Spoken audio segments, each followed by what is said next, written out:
What's that noise? Oh. Yo, hey guys, this is the Overleveled podcast episode 24, and a lot of information has been coming through and will be coming through for the rest of the couple days. So first, we're going to talk about is a little bit of gaming news here and there. First, though, besides that, I want to quickly talk about Shadow of the Colossus remake.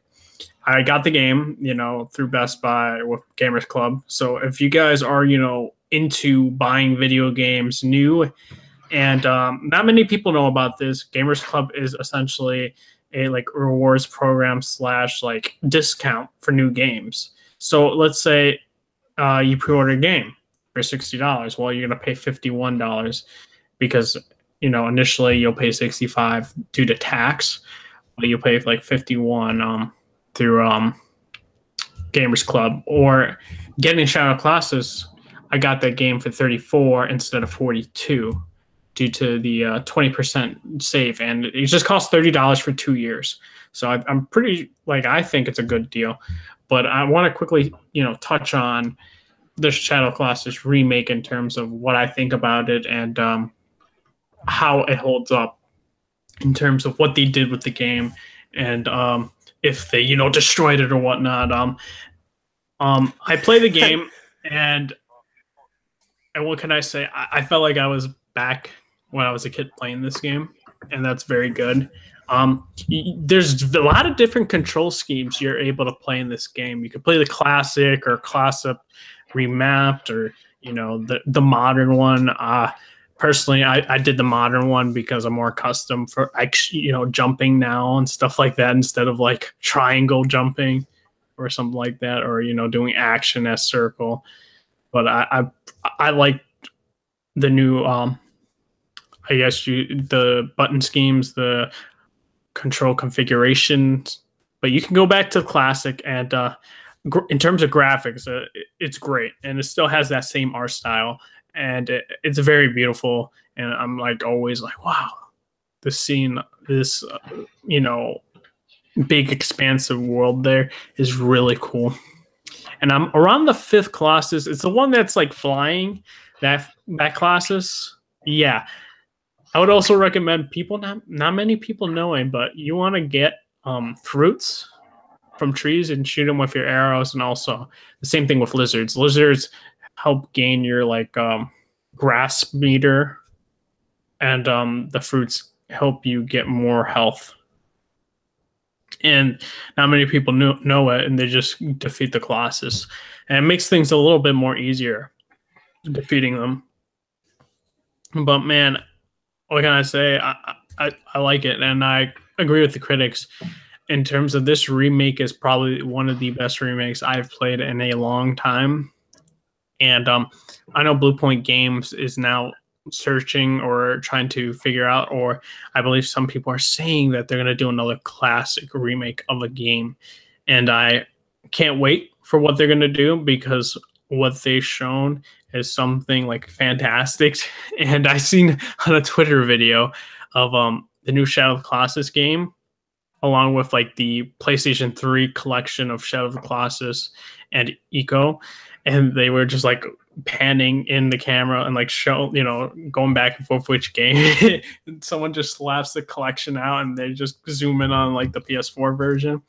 And no, I had the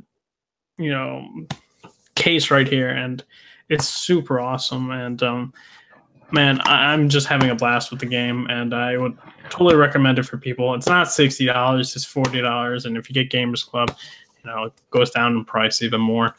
But yeah, great time, and hopefully I can finish it soon. I don't know when, maybe over the weekend or next week. And I just astounded by the level of detail they put in the game, and it's a good remake. But other than that, any of you guys have questions about the Shadow of the Colossus game that I've been playing, or have you guys seen any live streams of the Shadow of the Colossus remake? I haven't had time to watch anything, or I really want to play it though because I never played Shadow of the Colossus. Mm-hmm. So I'm really interested in it, and it looks like the graphics are like next level. Yeah, exactly. And I'm have hopeful, like wishful thinking that they're gonna, Blue Point Games remakes like Eco. I think that's another fantastic game that was in the PS2 generation as well. Hmm. Yeah, I really wish I could play Shadow of Colossus, but your boy hasn't got a PlayStation. So, Dang. Wait, but any of your streamer friends have the game? no. Oh. But the one thing I will say though, guys, is Shadow of Colossus will make its mark as one of the best remastered games of all time. Yep, and hopefully, I'm just saying, Blue Point Games better be remaking Eco, because that'd be insane. Here's one thing though, I really wish that some other developers build on some other games like Spyro and Mario and old retro games and remastered them. Yeah. For the newer consoles. Exactly. Also wanted to say, this director, I always have trouble pronouncing his name, but he's also the director of Eco and also the director of The Last Guardian. And we've discussed previously of the rumored game that him and his team are working on is like the codename like Beauty and the Beast or Beauty, or like Beast. And I think like Last Guardian was pretty good. It had some clunky control schemes, but like overall, I really enjoyed that game. And that game had a very troubled development process, and I still enjoyed that game, and others did. And hopefully, they kind of learn from that process and that development cycle and apply that to their new codename Beauty and the Beast. And we can hopefully see that soon, that project, that game, and see it maybe in 2 years, and hopefully it comes out in 3. But now some, cool news. It's, there's a rumored Crash Bandicoot game being made by Activision, which I am surprised about, but not surprised at the same time, because of the Crash remake has sold very well. And I'm assuming Activision was like, wait, what? I thought COD only sells well for us. But that was also another remake that was good. And from the PS1 to the PS4, and that leap and they still staying true to how that game was being played. And but overall, like this Crash game is supposed to be, I want to quickly talk about it. Okay, here we are. It's supposed to be coming out in 2019. This is according to a UK-based merchandising company. This person is responsible for the rumor following an excerpt spotted in DHX Brands licensing source Book Europe. He also stated that Crash Bandicoot Insane Trilogy would be coming to PC and Switch. The new game was a huge success at retail with no marketing spend. Next year, it will be going broader, Switch and PC, and there will be another game in 2019. Activision has a 5-year plan for this, and GBI is delighted to be fully on board for all products. And that's actually true. Like the remake, the Crash Bandicoot Insane Trilogy had no type of marketing whatsoever. If I were to be honest with myself, I think I didn't even see any YouTube ads on it, and the game sold really, really well on the PlayStation platform. And I think something interesting to note is there is no Xbox One version being talked about. It's Switch and PC that's, going to be coming out like, coming out there. So I don't know. That's very interesting. No Xbox, and yeah, I couldn't believe that there was no marketing for the game. It just shows, how dedicated the fans are on, the PlayStation platform, and how much they really liked the Crash Bandicoot trilogy and series as a whole on PlayStation, and it has like if you remember on the PS1 times, Crash was a big mascot for PlayStation, and like you could see like those old ads, Crash with a megaphone and stuff like that. Like he was like one of the leading mascots for PlayStation at that time, and rightfully so. But guys, what do you think? I guess about those two news, or well, three news.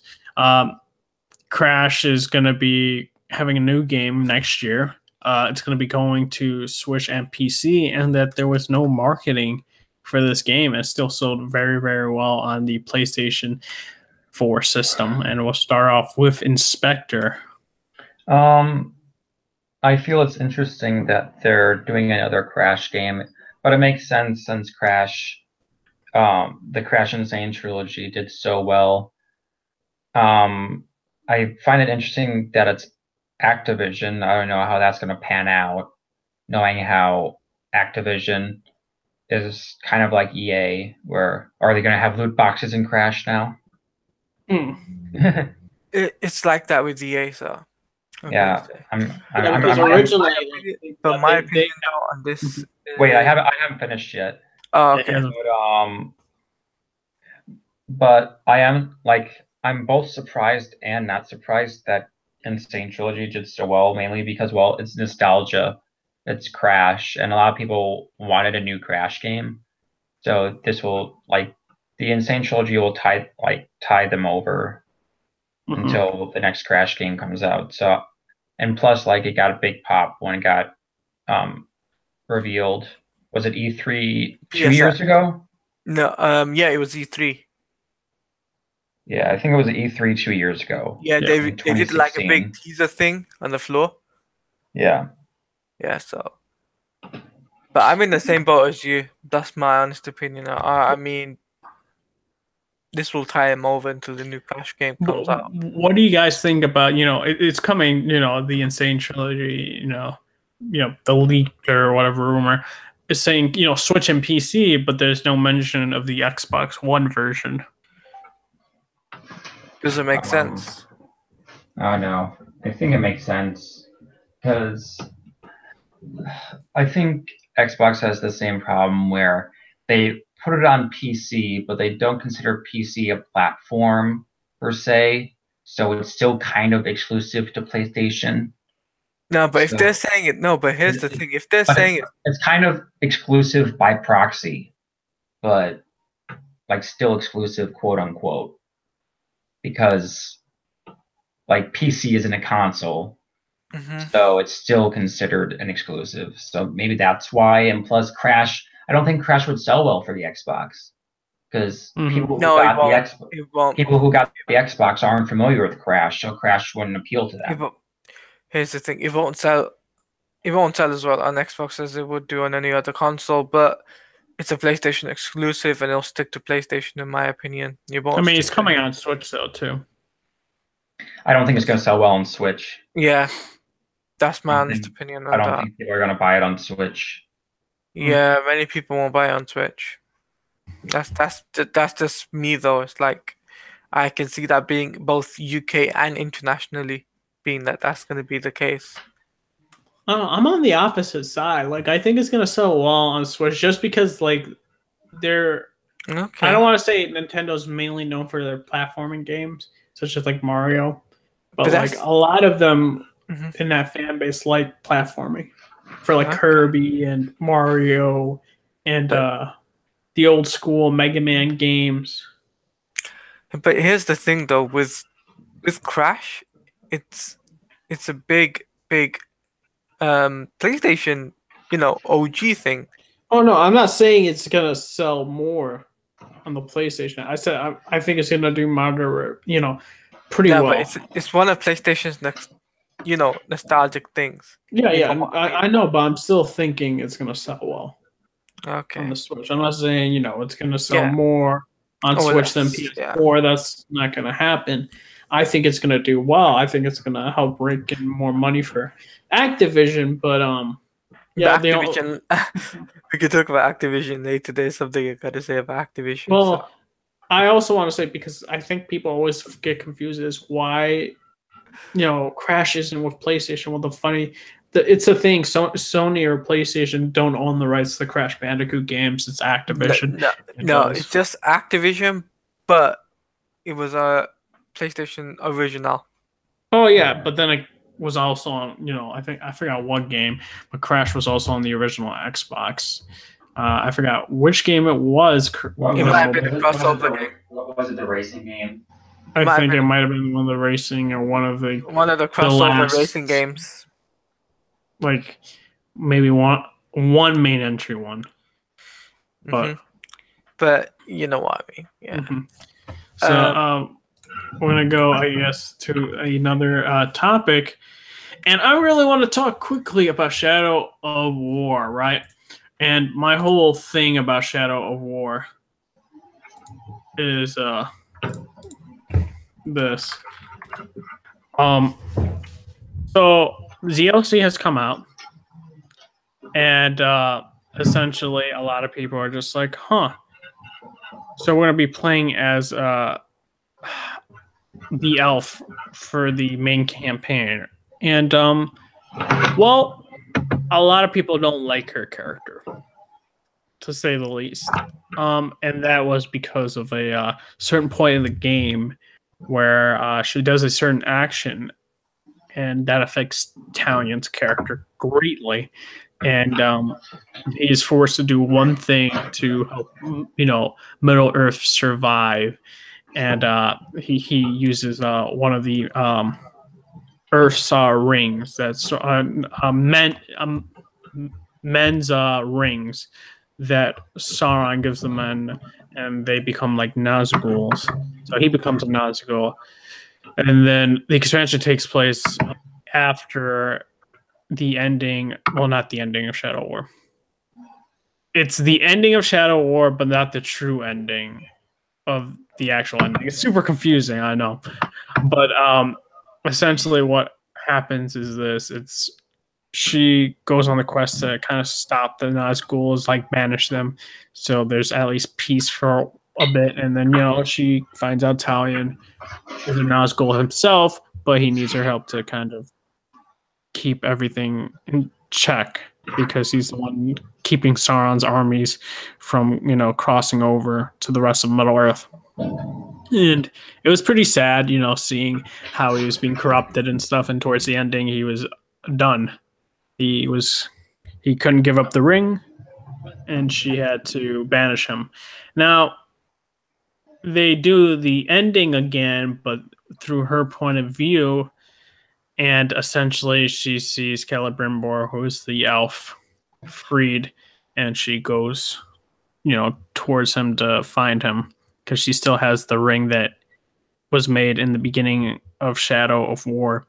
Now, this basically hints at she's going to be most likely the new protagonist of the Shadow of War games, and this is going to be taking place legit after the Lord of the Rings series. So it's going to be it's a huge time skip, such as like the true ending, as well as a huge time skip to the events of Shadow War. Now, a lot of people are complaining online, and rightfully so. I think I totally believe them. And I understand their frustration that they're heavily hinting that she will be the main character because of what we see. And the reason why I don't like her character is because of the way she just acts, the way she is super prideful and betrays people, such as Talion, and that's why he went to that area. But for me, I can understand it, and I played the game, so I can tell you that I did not like her character for those reasons. And there was like no, I can't sympathize with her at all. It's like, oh, I have to do this because of, one of the head elves told me to do all this shit. And it's like, no. And the head elf is Galadriel. I believe it's Galadriel. Yeah. But I was just like, no, I can't deal with this. it's like I can't sympathize with your character. I sympathize with Talion, and that's what makes him such a good character. The struggles he's been through, his development as a character, whereas she's introduced in Channel War, and I can't sympathize with her. I can just I see what she did, and I get pissed off. So, I guess the main question for you guys is, such as even with movies today and having a new protagonist. And even comic books too, in a way.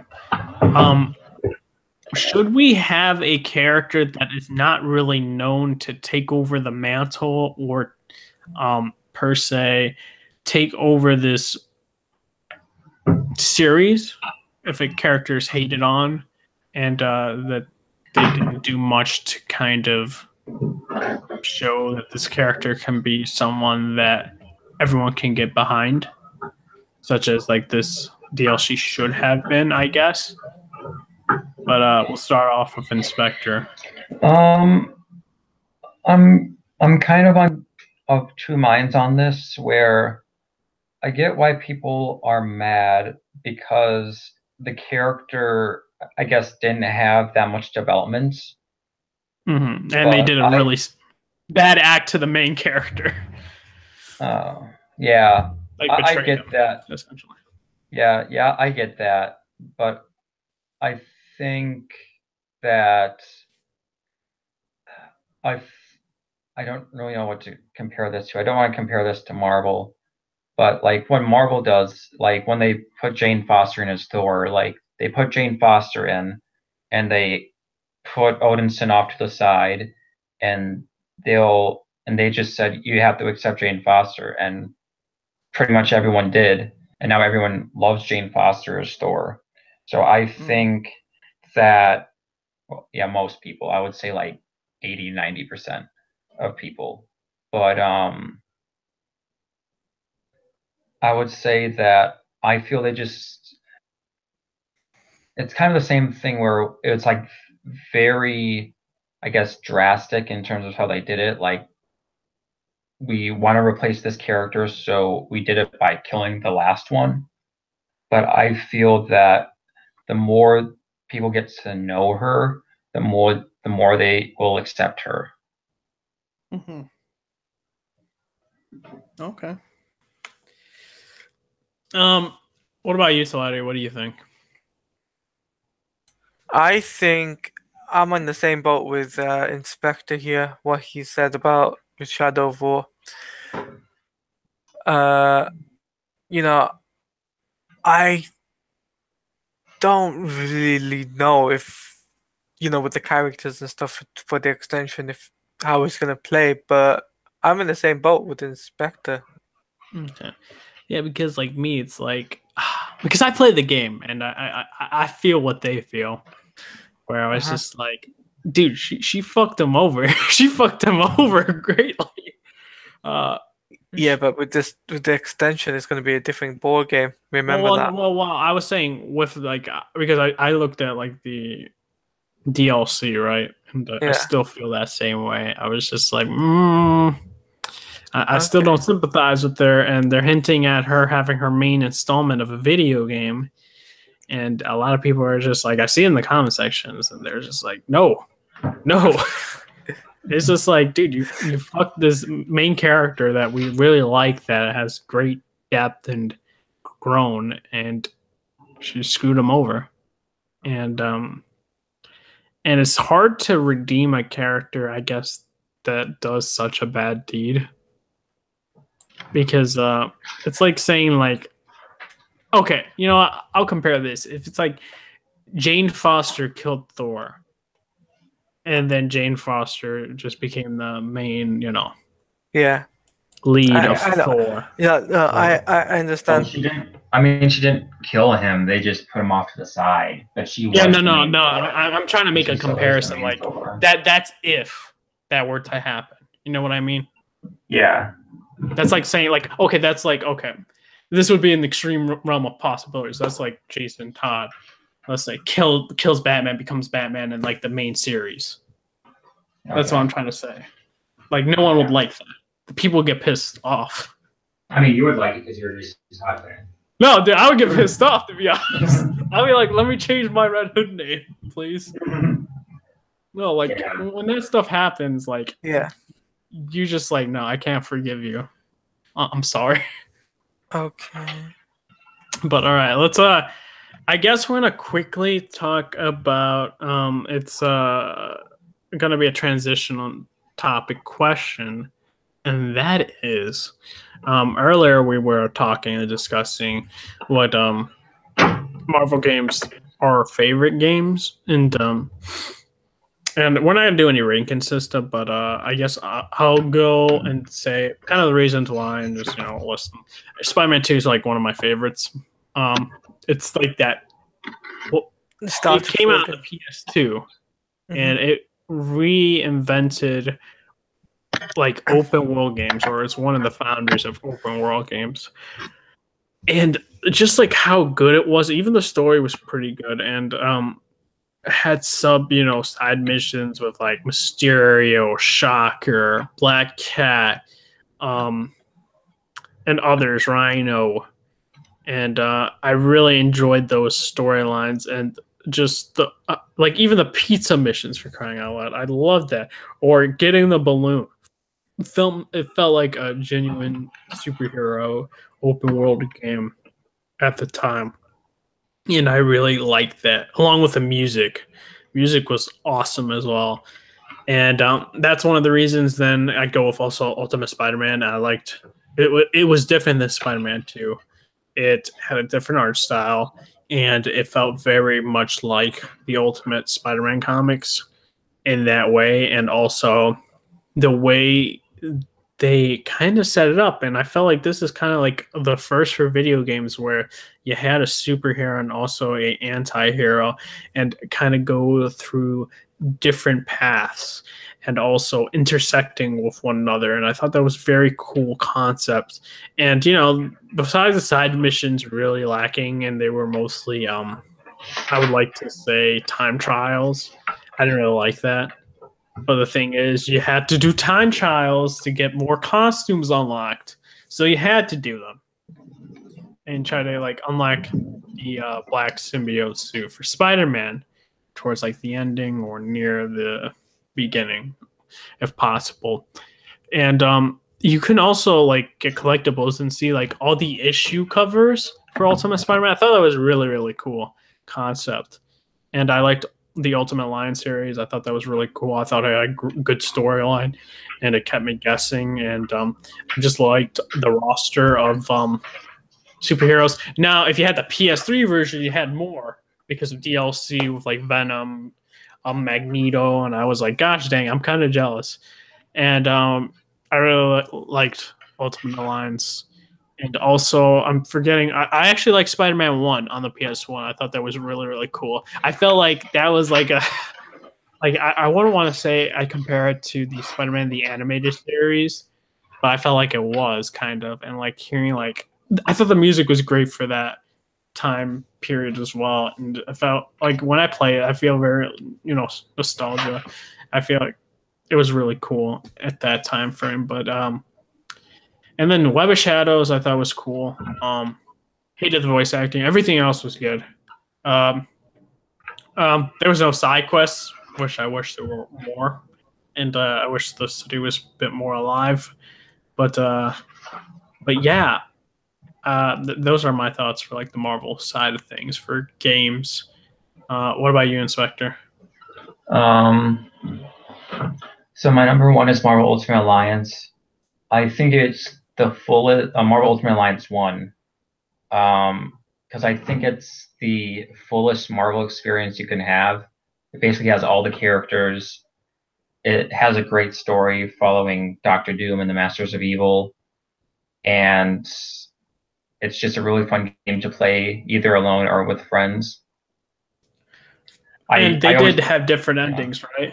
I could like not like it had like some people dying or staying alive or something like that. Yeah, I think so. I don't remember. It's been so long since I played it. Because I remember something having to do with if you have Nightcrawler sacrifice. Oh yeah, because Mystique kills Professor X. Yeah, because there's choices like it was in I think it was in Mephisto's realm. You could either save Nightcrawler or I think it was Jean Grey, and there's like different choices that And you affect the can't save ending. them both. I tried saving them both, but I couldn't. You can't. You could only save one. There could only be one. They're both bad technically. Yeah, no matter what. I liked Web of Shadows, even though, as you said, the voice acting wasn't really that well. The voice actor for Spider-Man wasn't good, but everyone else was good. I love the duality of that game, where you can choose either to be the good guy, the bad guy, or like somewhere in between. And I like the boss battles. One of the great things was when you were fighting Wolverine, he would give you like Marvel trivia, like for no reason. Oh yeah. Yeah. And then you fought like symbiote Wolverine, you fought like a symbiote Luke Cage. Like a lot of people from the Marvel universe was in there. And like you said, Ultimate Spider-Man. Yeah. I liked Ultimate Spider-Man. I don't think I ever finished it. I think I got like halfway through, or like 3/4 of the way through, like somewhere near there, but I never finished it. Maybe because I was young and I didn't have the attention span to do it. I really liked Spider-Man Shattered Dimensions, even though I felt 2099 was the weak link in that game. I really I liked how they had like how they did it was they had four different voice actors from 4 different eras of Spider-Man. So they had Neil Patrick Harris for Amazing, who Spider-Man. I think Josh. I don't know if Josh Keaton was Noir or if he was Ultimate. I knew he was one of the two. And I knew 2099 was from, I think, the 90s animated series. No, I think it was Yuri Lowenthal that did Ultimate. I don't know. But other than that, I liked X-Men Legends 2, Rise of Apocalypse. That's kind of like completely forgot about that. Yeah, I like that one as well. I liked the only part I didn't like about that game is that like I watched like those like full game movies on YouTube. Yeah. I watched one of those for X-Men Legends 2, and except for like the CGI cutscenes, all the cutscenes are just briefings, and it got really annoying. It got really like repetitive. It's just like briefing and then cutscene, briefing and then cutscene, and then like I like to see like the CGI cutscenes by themselves are like really good, kind of like Marvel Ultimate Alliance, because it's like a Marvel Ultimate Alliance, but before Marvel Ultimate Alliance. I'm pretty sure it was the same team, possibly. Yeah, it was Raven. It was Activision and Raven Software, and I think Vicarious Visions that developed the game. Yeah, so X-Men Legends 2 was really fun. I like that game. So that would be my list. Nice. What about you, Taladia?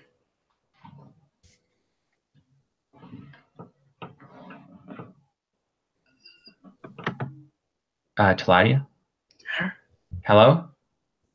Rip. Hello? Rip? Hello, Taladia? I guess we'll go on with the other topics. I don't know what's going on. You might have gone somewhere. Yeah. Well, no, I'm here. Don't worry, I'm here. Sorry. Okay. My favorite Marvel game. My favorite Marvel game of all time was Spider-Man 2. Nice. So I mean, it's just nostalgic. So. Yep. All right, so I guess we're gonna talk a lot about the movie side of it because there's a lot of fucking movie news. To be honest, I guess we can talk quickly. Venom, real quick, right? I don't think you guys have seen it, but they've released the poster.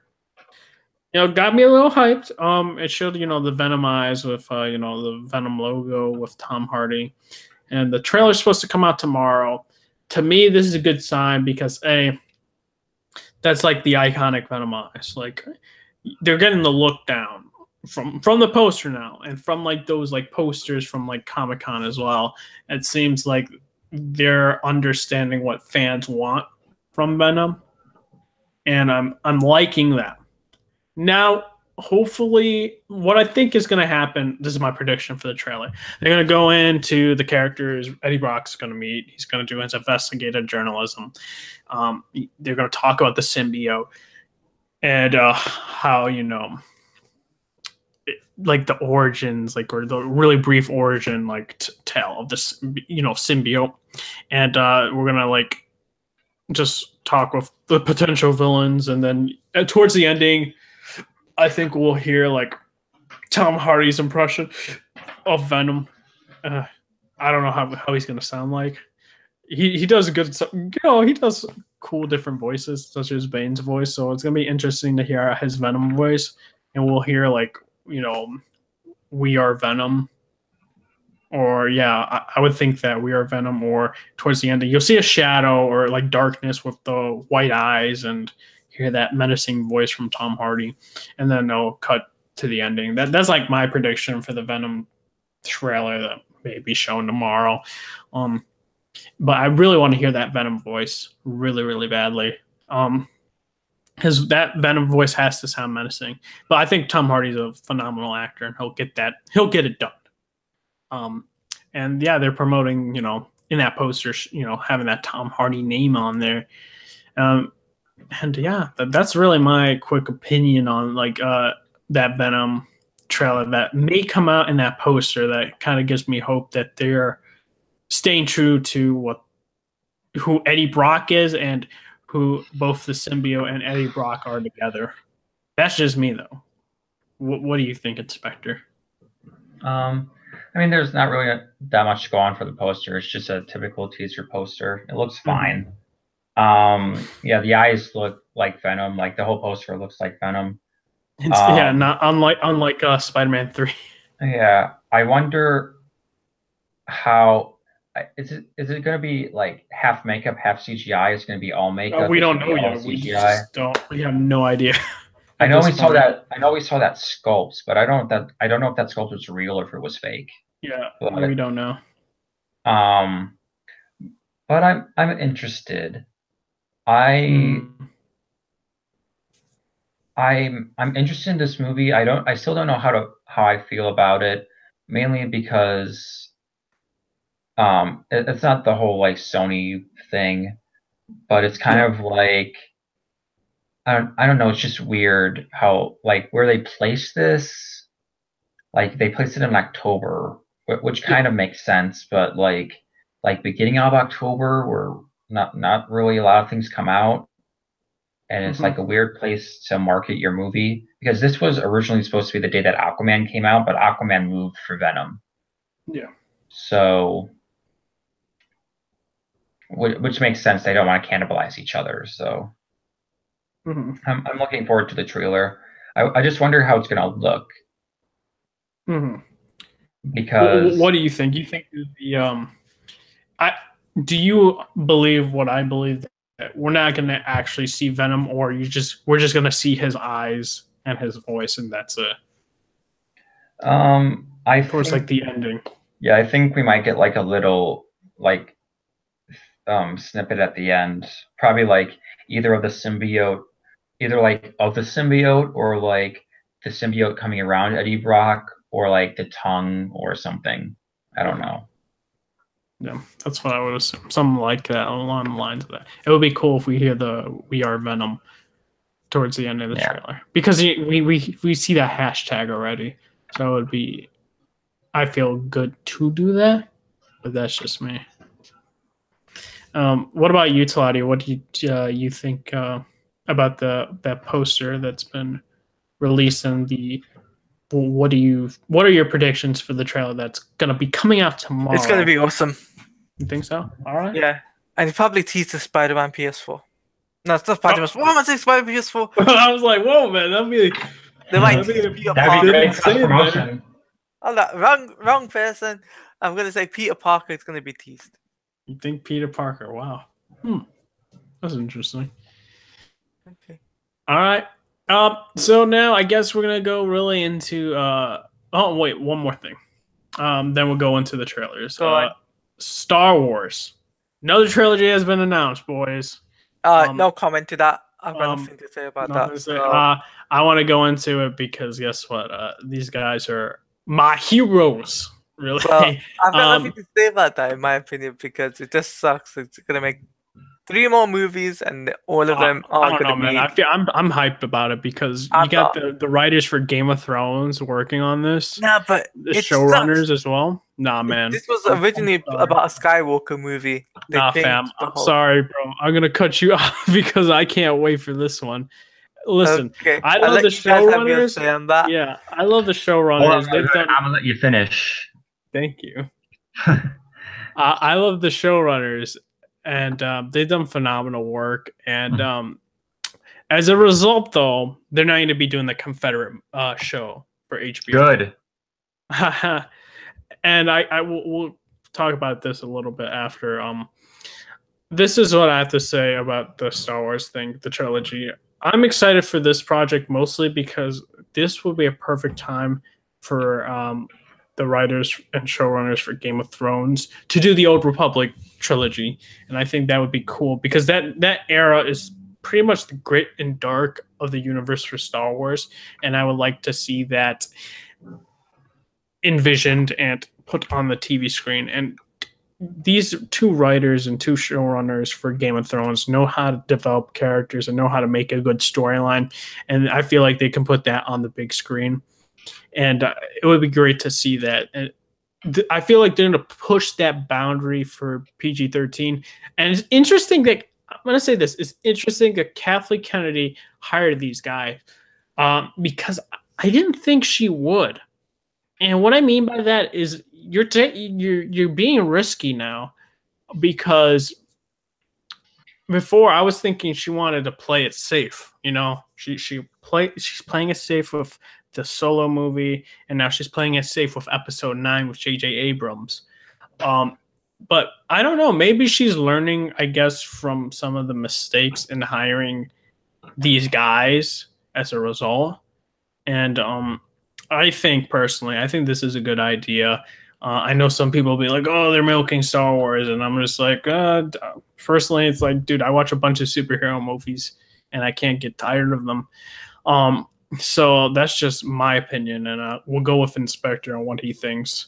Do you think, Inspector, that this was a good call from Kathleen Kennedy? Is she trying to change things up now and do better, I guess, for the fans? I'm kind of indifferent about it, just because I'm not a huge Star Wars fan. Mm-hmm. But like I wouldn't say I'm excited. Like it's interesting, but I do think that I don't know. I don't know if this is the right decision because I know it's kind of weird because you and Taladia kind of exemplify those two groups where you're okay with it and then Taladia is not. So it's kind of like the complete opposite. And I know how a hardcore Star Wars fans can get judging from their reactions to The Last Jedi. Yeah. And so like to me it doesn't really affect me that much. So like whatever.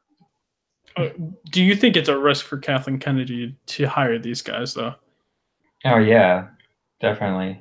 Like because like some weird. People would think she's controlling, so to speak. Right? It's weird with Kathleen Kennedy is because like I guess you can say she's controlling just because she doesn't get along with directors. Mm-hmm. Like she fired Lord and Miller off Solo, got replaced by Ron Howard.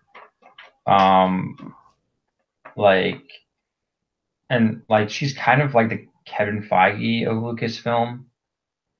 Mm-hmm.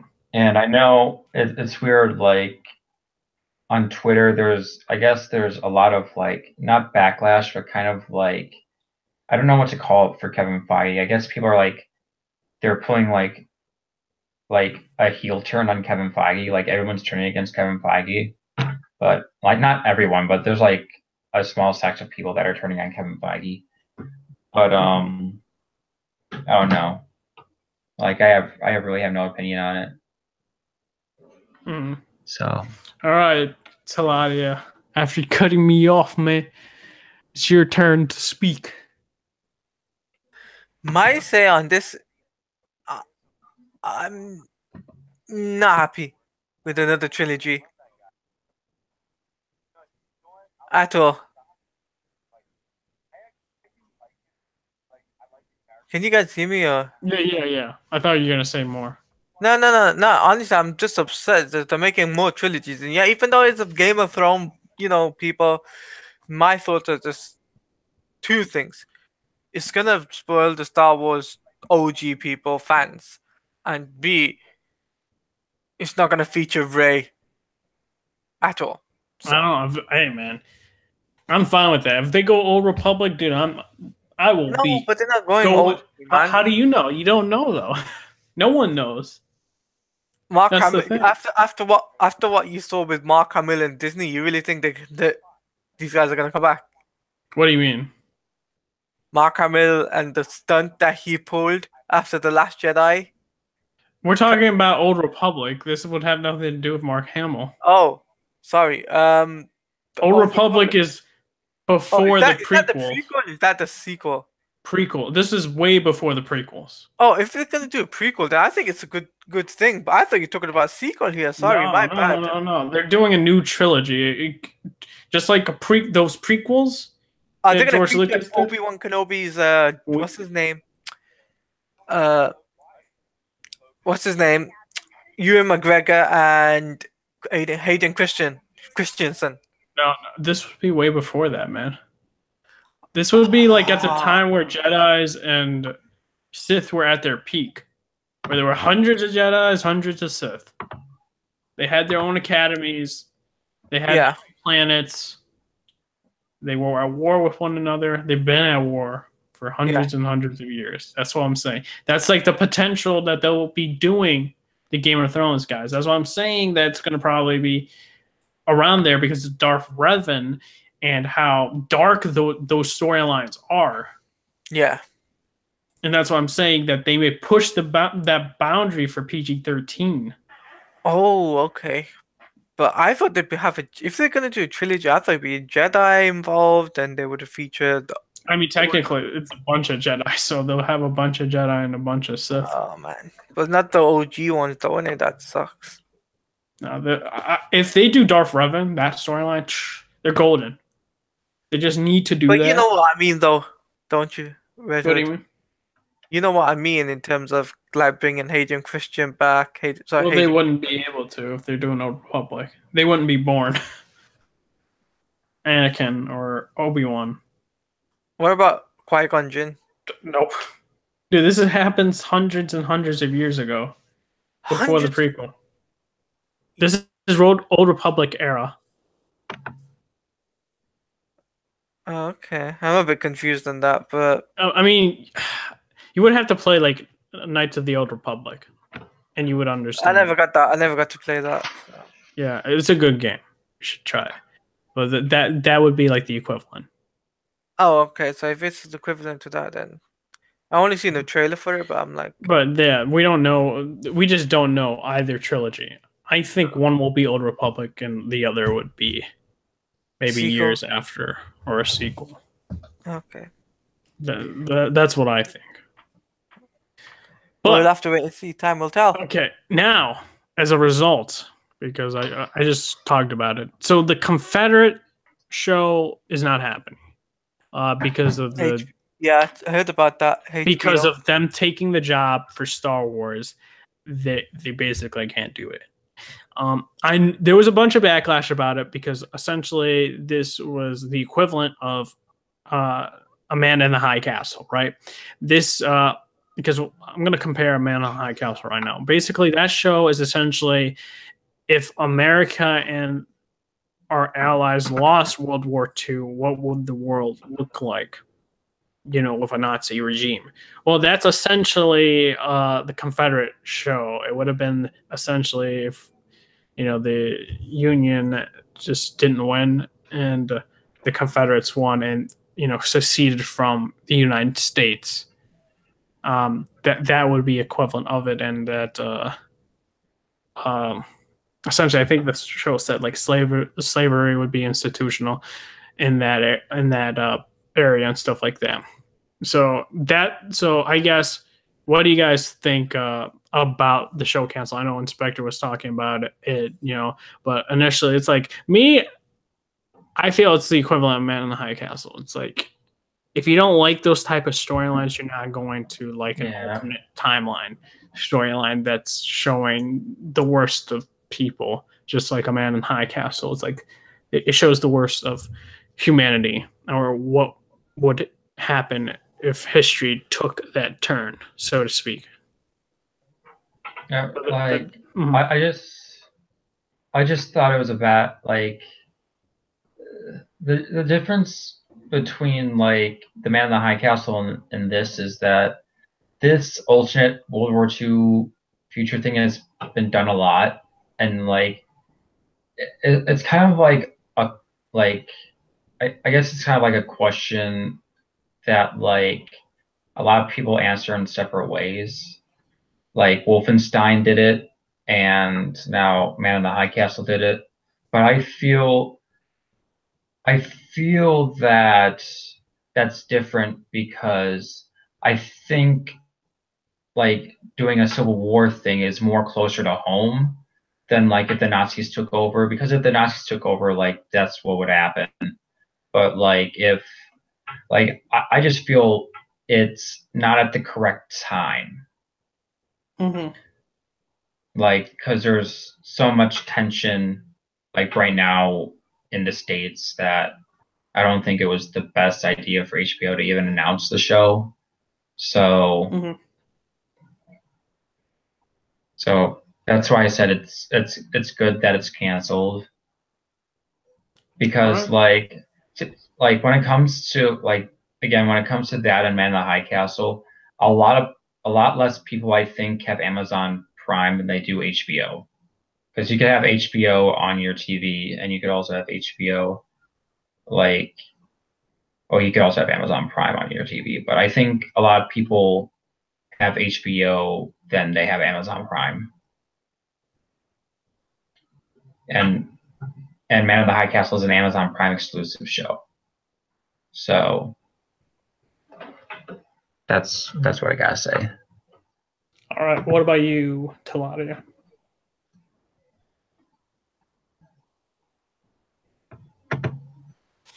Sorry, my mic just played up. Sorry, I couldn't hear you guys. What was the question? What do you think about the Confederate show being canceled? It being cancelled is a good thing, though. It's a good thing because then they can focus more on the movies. Okay. All right, now we're gonna go into the trailer side of things. I have to wash my face, so I'll be right back. All good. First, I guess we're gonna go with like the really short ones from the Super Bowl, right? We'll start off with, I guess, now because of Taladia, we'll skip that one, and I guess we'll go with Mission Impossible, right? The movie that needed Henry Cavill's mustache. It's gonna be so important to the storyline. I watched that trailer. I was like, "What is so important?" Like, what? I was like, I'm done, man. I was like, wait a minute. And also, did Henry Cavill have an American accent? Like, is he doing an American accent? I'm pretty sure. In the movie, because it's not like his voice sounded weird. I don't know. Yeah. Like that American accent is different from a Superman accent. Like a Superman accent is just like normal. Like it's kind of like a Midwestern accent, even though like I'm from Minnesota, so I can't really tell what a Midwestern accent is. So like, and like, I don't know what accent he's doing, but it sounded different from his Superman accent. Yeah, it did. I don't know. It was something. I was just like, huh. Like here, like I saw the full trailer. Well, at least I think I watched the full trailer, but I didn't watch all of it. Yeah, if that makes sense. because I was watching the trailer. I'm like, this just looks like another Mission Impossible movie. Like, Oh yeah. like to me, when it comes to Mission Impossible, Ghost Protocol happened, and that movie was great. But then they just started copying what Ghost Protocol did. So all the movies just felt like Ghost Protocol. Like Rogue Nation just felt like Ghost Protocol again, just in a different city. And this one just feels like Ghost Protocol again in a different city. And like it has the same team. Yeah. Okay, like the I feel the problem with Mission Impossible is that they're focusing more on the stunts than they are the story. And that's my problem, because Rogue Nation, the stunts were cool, but all the big stunts were shown in the trailer, so they didn't really have that much like intensity to them, because you know what was going to happen. So like these movies don't really have a lot of like intense moments. Like the action scenes are cool, but you know that Ethan Hunt's just going to get out alive, so you can't really, like, it's just Tom Cruise wants to hang off a high thing. Let Tom Cruise hang off that thing. It's kind of like Tom Cruise is Tom Cruise a producer on these movies now? Because it feels like he has some creative control in what these movies are. I don't think so, because I remember like he was having a dispute with the company because I think he wanted more money in Mission Impossible. I think it was this movie in particular. Like he said he wasn't going to do this movie if he wasn't going to get paid higher or something like that. I think I remember reading that like a year or two ago when this movie was going to be, start into production. So I don't think he was a producer or is a producer.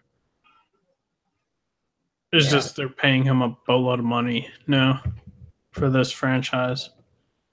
Yeah.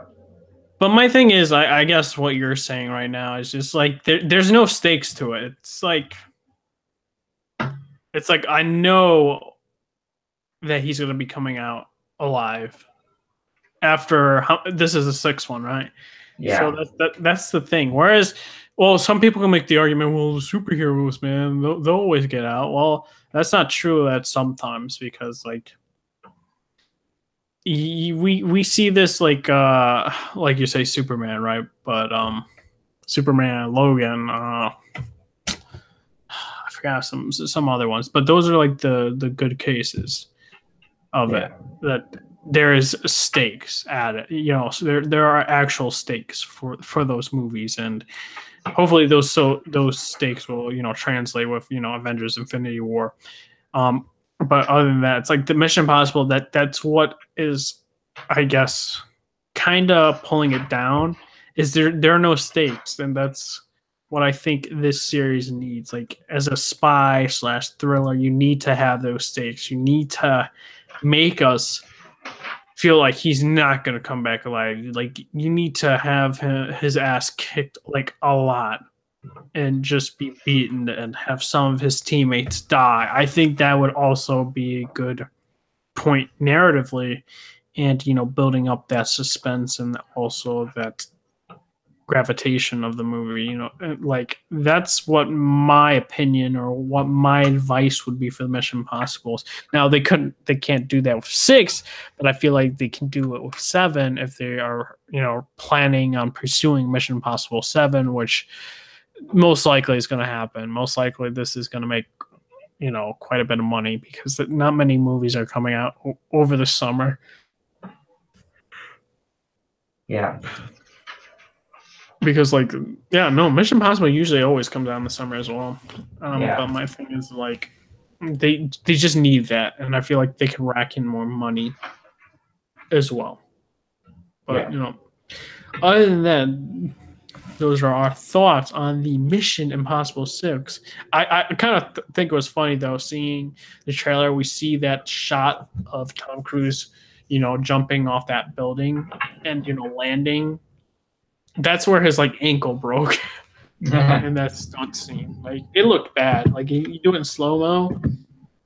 It's just like, geez, man. Because I'm pretty sure he's also getting paid for the stunt stunts he does for the movie. So he gets paid like twice or Mhm. 2 times, essentially, because actors either can just act or they can also do stunts as well, which they get more money if they do both. All right, I guess now we can talk about Jurassic World or whatever. I guess I'll have you talk about Inspector. I didn't watch it. You didn't watch it? No. All right, I guess. I'm not interested in Jurassic World. Yeah, I know you're not. I was hoping you were too. So the trailer wasn't that big. It was a minute 35 seconds. This was shown at the Super Bowl, and I'm I back. thought Sorry it's taking me so long. it's all good. We're talking about the Jurassic World right now. I thought it was decent. I think it was better than the first. I watched the trailer. My thoughts on it. It's a good trailer. You think it's better than the first trailer? No. Oh, I hated the first trailer. I don't know. That's It's just not me. as good. It's not as good as a teaser. The first teaser trailer we got for it. Really? I don't know. I just hated the first teaser trailer. I mean, even I'll be honest. Even Mission Impossible was better than that. We just got finished talking about Mission Impossible. Yeah. No, but it's still legit. Like I watched Mission Impossible trailer. I enjoyed more Mission Impossible trailer more than. Oh yeah. Did you honestly believe that Henry Cavill needed to keep that mustache for that movie? Yes. Really? Yes. Looked like a wow. badass in that movie. No, Sorry. he needed to shave that mustache. Hey, once you have a mustache, makes you look like a badass. Yeah, and then that mustache made his face look awful in Justice League. Well, that's because of the reshoots. If there was no reshoots, I think he'd be safe. I'm just saying Paramount just needed to let him shave. Yeah. But yeah, in terms of trailers though, Mission Impossible did good. And so did well, I was okay with the Jurassic World. But like I also watched the Avengers trailer. Wait, we're not talking about that yet. We're still just going over some of the other trailers right now. What other trailers was there to talk about? I didn't watch any other trailers besides Avengers. Mission Impossible. No, we're going into like the next one, but I wanted to finish what I have to say for Jurassic World. Oh, okay. Trailer. And okay. I think I like the song better in this show than the previous trailer. I think. No, how could you say dude, that? I hated the first teaser trailer, man. I really hated it. No, but the so funny the teaser trailer that they gave us for Jurassic World. Yeah, it was a toy one. No, dude, I couldn't. Dude, I wanted to walk out of that theater when I saw that trailer. No, I saw there was a teaser before that. I think it was 30 seconds. It was a mobile phone. It's something to do with a mobile phone. I do know that. All I know is I didn't like anything before that. It was just too funny, but it was just too funny. That's the only thing with that trailer. This one, it's more classic and original, but for me, it's not about. For me, it wasn't appealing as the original, as the teaser they gave us before. Yes, me, it's just like I like this one better. I think there's better. It's just a better overall to me put trailer. Okay. That suits me, but I guess we go into the really 30-second short Avengers Infinity War spot, Super Bowl TV spot. All right. What can I say? I thought too short. I mean the spot. I mean it's a spot, so it's not a trailer. I think it was a good spot.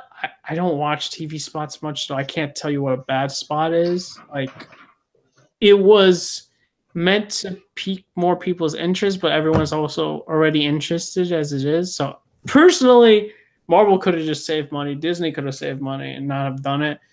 But for the fans, they might have wanted to do it. Overall, I just think the spot served its purpose, getting fans, more, I guess you could say, hyped right? I just liked. I think that the Iron Man suit looks, or the way that the shot was looking was like the suit was not being put like usual. It was coming like a fabric or some sort. That's what it looked visually to me. It didn't look like that armor aesthetic where he has to have machines put on for him, or the armor just comes on like a regular thing. Like it looks like it's like an alloy covering him, so to speak. Maybe that's like his new tech. I don't know. But overall, you know, we had Spider-Man on a thing. We've seen the Iron Spider suit as well. Yeah. We've seen Thanos' face. The CGI looks better. And I quickly want to say, you guys need to stop with those theories. Those scars are not from Wolverine. They did not plan for that. Just stop. Let me ask you this question then, if you don't mind me asking. What did you think? What do you think in terms of the Iron Spider suit? Like, is it like Tony Stark's? Do you think like the helmet comes off, or do you think it'd be like I think it's just like a pull-off mask? I think it's a pull-off mask. You think a pull-off mask? Okay. That's personally what I think right there, because you see his face when they were looking at something. That's what I think. I did like that cool team up with Doctor Strange and Iron Man. I would like to see the full scene of that, but they're not going to show that. And also, we did. They hugely tease Spider-Man. Yeah. Fun. And also, they showed a scene with Vision and and Scarlet Witch. Yeah, she was doing something with the Infinity Stone. Now, some people were pointing out when Vision looked hurt, they took the stone. Or it looks like the stone was taken out. That's the theory, though, isn't it? I mean, people are showing that it's taken out.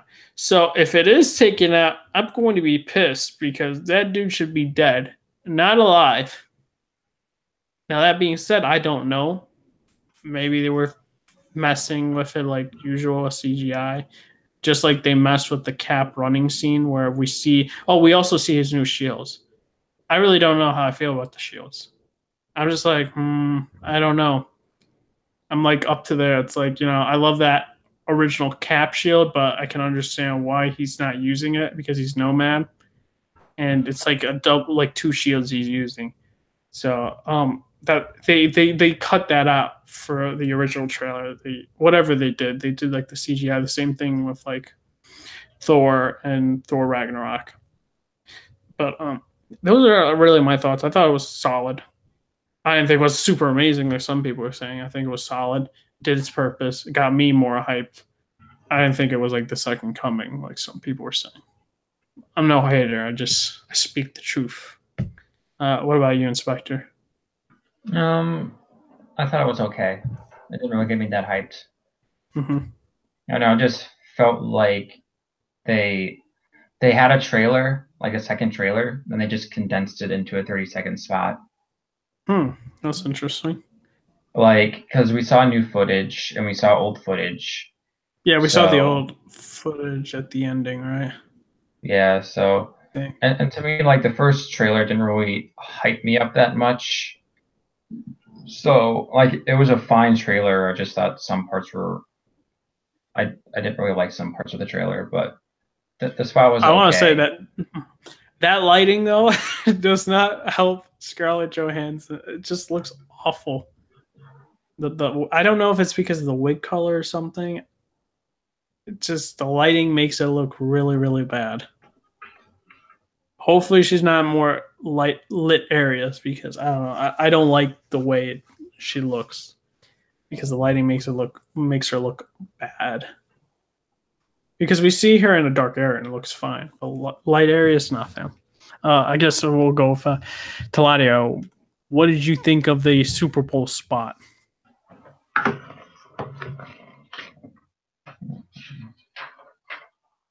What did I think of the Super Bowl trailer? Yeah, well, it's not Super Bowl spot, TV spot. That's like TV spot for Avengers. Good thing, but it was a good trailer, but they didn't show. One thing I think they should have showed is the If you know what I mean. Hulk? The Hulk and what's her name? I forgot her name. The one with the Russian. You're talking about Black Widow? Yeah, should have showed a bit of her a little bit more because they've shown Iron Man, they've showed Spider Man a little bit too much. But I mean, he was in. I mean, Spider Man was majority of it. Even though, yeah, I guess he sells, but that's just me though. They should have just showed a little bit more of the other characters, Guardians maybe. Well, they show the Guardians in this one, though. Not much though. They only showed a little bit. They showed a scene of it. That's what I'm saying. Yeah. You saw Black Panther. I mean, you didn't see Bruce Banner, though. You seen him in the last trailer, though. Yeah, you saw him in the last trailer, but you didn't see him in this one. All right. I guess now we can talk about the interesting, so to speak, Han Solo. Yeah. So we had a Super Bowl spot for the Solo movie and also a teaser trailer the next day. I guess we'll just talk about the teaser trailer, just because the TV spot's just condensed. All right. I'm surprised because I thought I was going to really hate the trailer, but I don't really like the trailer. I thought it was an okay trailer. I think the shots look actually gorgeous. I was surprised that the shots were going to look gorgeous. It looks like a very gritty film, like saturation feel. It looks gritty. We got more like it seems like Han is joining the Imperial Army / like being like an outlaw or turning into an outlaw or something like that. That's kind of what I got the feel, and joining up with a couple of people such as Lando, Chewie. I don't know if he's friends with Chewie automatically. We don't get much from that trailer in that aspect. We got stuff from Emilia Clarke. She's an Imperial officer. It seems like she's going to be serving as the romance of Han Solo, or the first romance of Han Solo. And they did this before, and this was in the comics, I think, where it used to be canon, where I think he had a love interest before Princess Leia. I don't know if they were married before, though. But yeah, this will be serving up as a main love interest. We don't see much of her again in the later installments, which means she's probably going to die. That's maybe. I don't know. I'm just guessing at this point.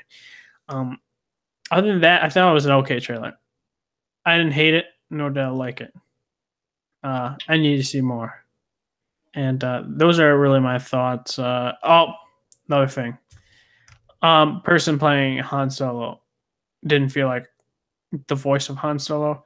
Now, I know some people that are defending, I guess, his impression, or some people are saying, oh, he's not Han Solo yet. You know, this is an origin story. And it's like, okay, well, I can understand, I guess, that viewpoint. But some people are also saying, well, you know, why aren't people complaining about James McAvoy with Patrick Stewart and Ian McKellen with Michael Fassbender? And I was like, well, to me, it's like those guys' performance felt like actual Xavier.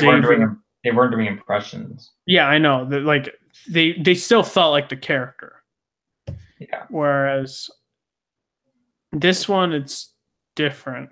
So it's like I don't know what to think at this point for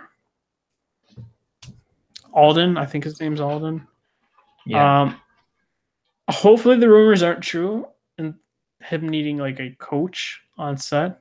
I really hope that's not true. I just don't. I need to see everything, just like the Jared Leto thing.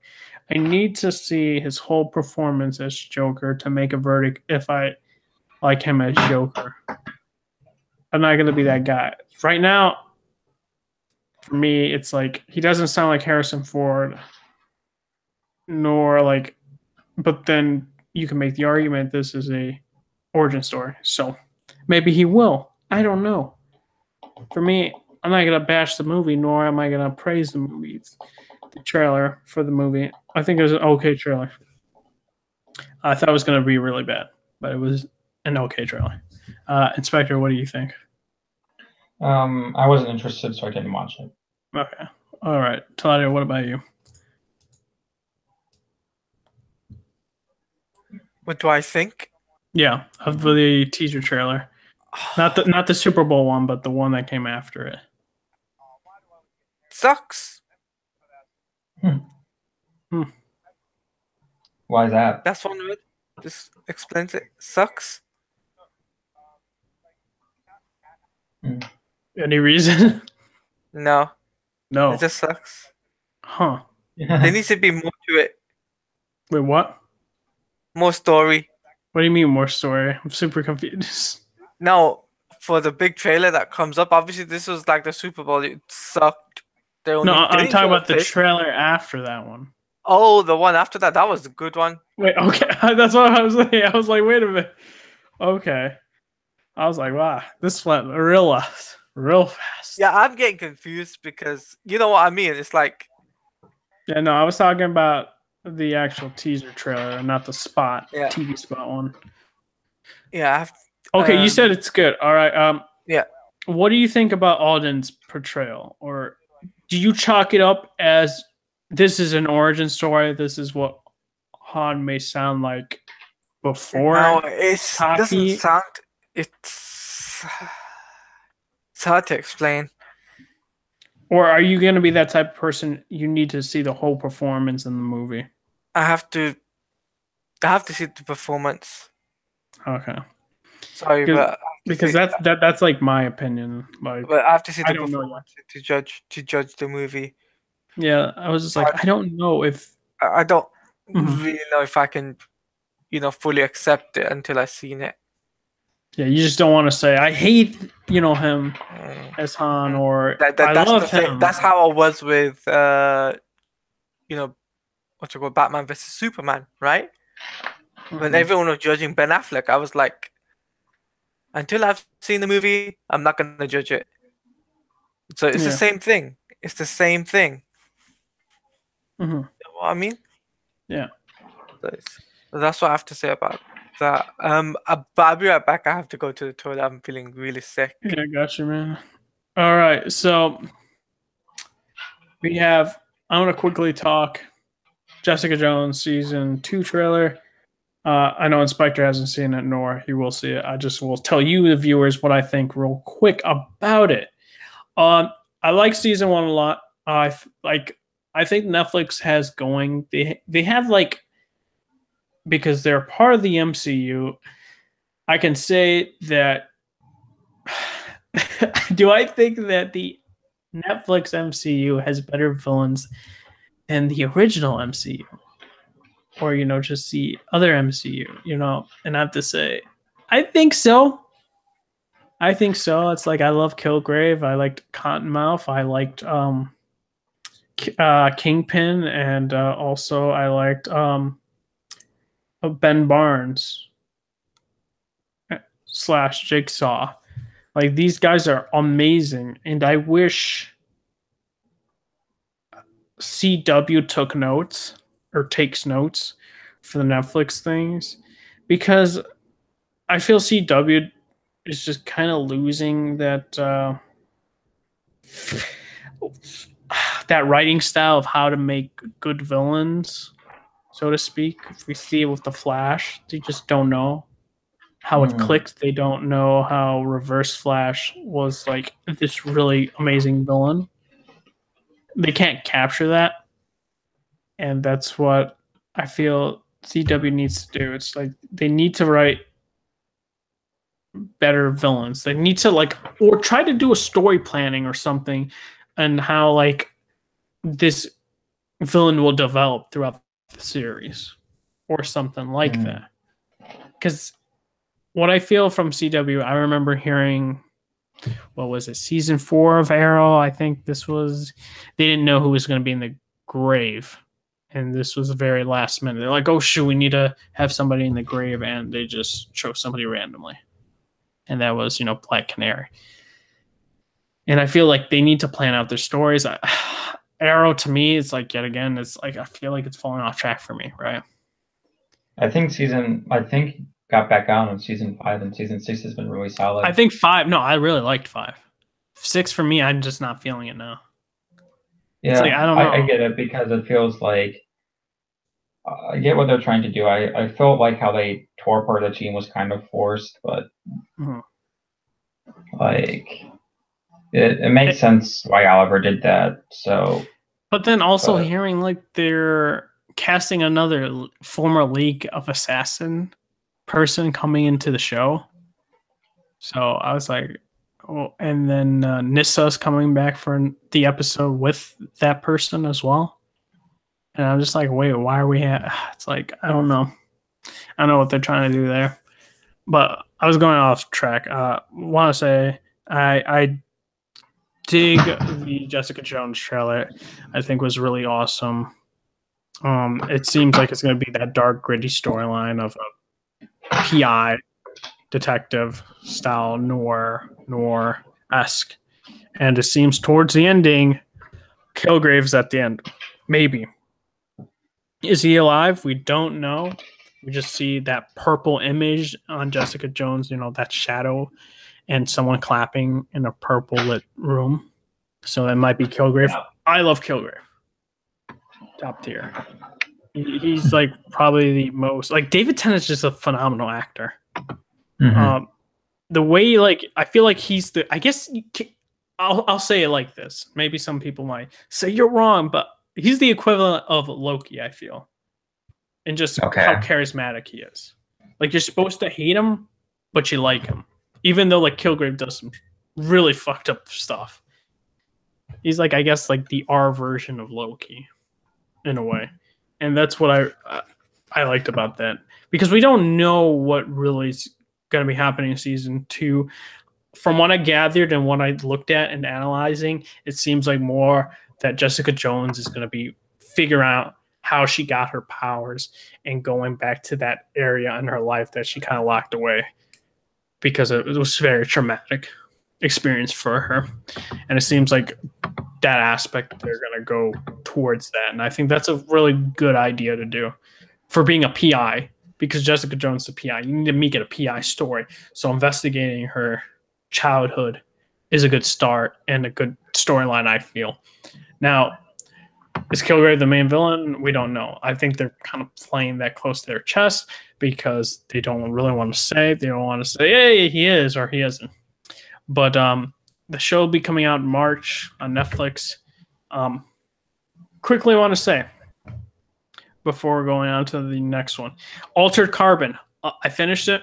Amazing show. I recommend it. It's a Netflix original. I hope season 2 gets greenlit because this show was awesome. You like Blade Runner movie? You like if you like the Blade Runner movies, you like the sci-fi elements, you like futuristic. Go watch Altered Carbon. It is a very awesome story. Good acting. Joel Kinnaman's in it. You can see Joel Kinnaman in movies like Bad Examples. What is it? RoboCop, the new one. And he was also in Suicide Squad and also House of Cards. I think he did I think this was one of his best performances, yeah. In like anything I've watched him in, and it was like he was good. He was really phenomenal, and the action set pieces and were awesome. And the cinematography was gorgeous. Not as gorgeous as Blade Runner, but it was gorgeous nonetheless. And I recommend this wholeheartedly. It's on Netflix. Go see it. It's out now. And and let me know if you guys have seen it. But other than that, I guess we'll quickly talk Deadpool 2 trailer. I've seen it. And what can I say? Deadpool. It's awesome. What you expect, they're staying true to the original tone of the movie, and the jokes are going to still be there. The fourth, wall breaking is going to be there. It was awesome. Deadpool just he makes fun of everything. He makes fun of Marvel. He makes fun of Fox X-Men. He makes fun of he just made fun of the whole situation where we see the green sock for Josh Brolin, and he's just like, why the fuck is there no CGI here? It's like really, you know, this shouldn't I be know. as bad as like I thought that joke was forced. I don't know. I really I liked it. thought I thought that was written for like a reshoot because it felt Oh like no, this wasn't a. This isn't in the movie. That was just like advertisement essentially. yeah, I don't know. I felt Like that joke. you can tell like those type of stuff are not like the reshoot. Like there were barely any reshoots in this one. This was just like basically ads. There was like 2 weeks of No, reshoots. I know, but I'm saying it's not extensive reshoots. That's what I'm saying. Yeah, I What know, I was but saying is like yeah, like all the rest of the trailer I thought was good. I just thought that one joke was really forced. because like oh, you're making fun of it. Like everyone's making fun of it though, and no, kind of for like, me, I think I liked it because it shows like how in touch Ryan Reynolds and those cast members are in it because they're into the superhero realm, and that's what I want to hear and see from actors. And I guess, for but Deadpool. it's kind of like the problem I had with the first Deadpool marketing campaign is that all the jokes didn't have context, so I didn't find all the jokes funny in the trailers. So, like, they were better in the movie because they had context, but when it's just like joke after joke after joke, like it's hard for me to laugh because I have no context for the joke. Yeah, me, it's like that's part of the ad though. That scene I wanted to say that's part of the ad. But I liked when he was with the action figures. Yeah, that's not going to be a part of the movie either. I know. Like that whole part, besides the beginning for Cable, that's a part of the movie, except for the green, sock puppet. I know it's weird how they're doing this ad campaign because it's totally different from the first one.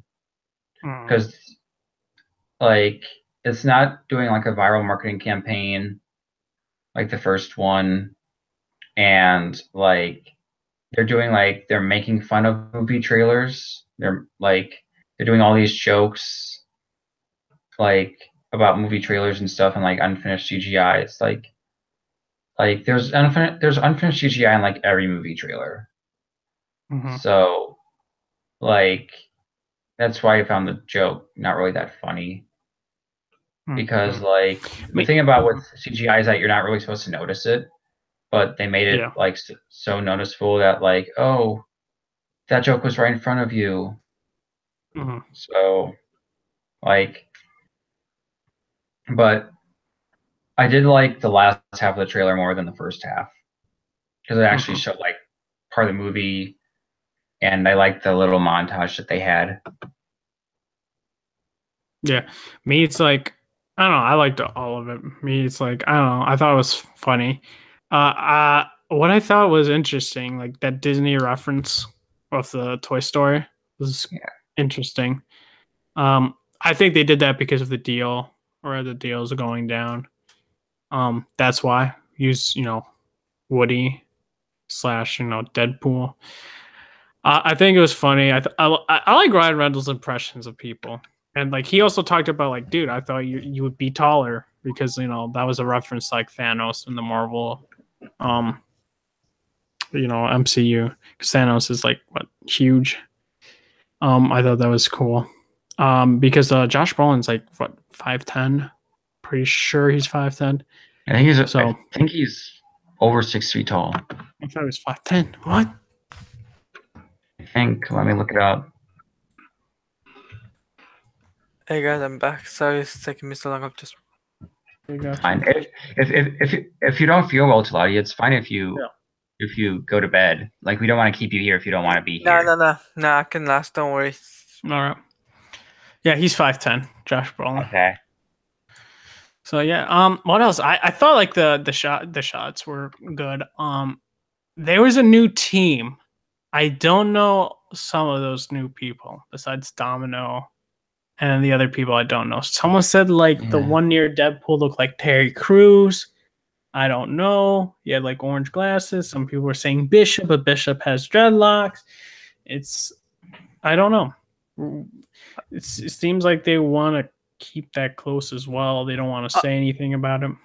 Are they going a lot? if you don't mind me asking, are they going along the lines of the animated, X-Men animated series? They had this one episode featuring, Cable, Domino, Dreadlock, Sky, somebody else, Storm. I don't know. I mean, I don't Deadpool. know. We don't really actually know the storyline about Deadpool. They're keeping that actually close as well, and that Okay.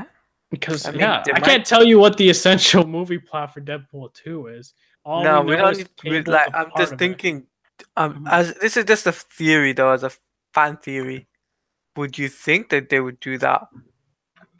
I mean, I don't think they would, because the thing with the X-Men animated series is that it was a kids cartoon, so they They kept it PG. they couldn't do stuff what Deadpool does. So Yeah.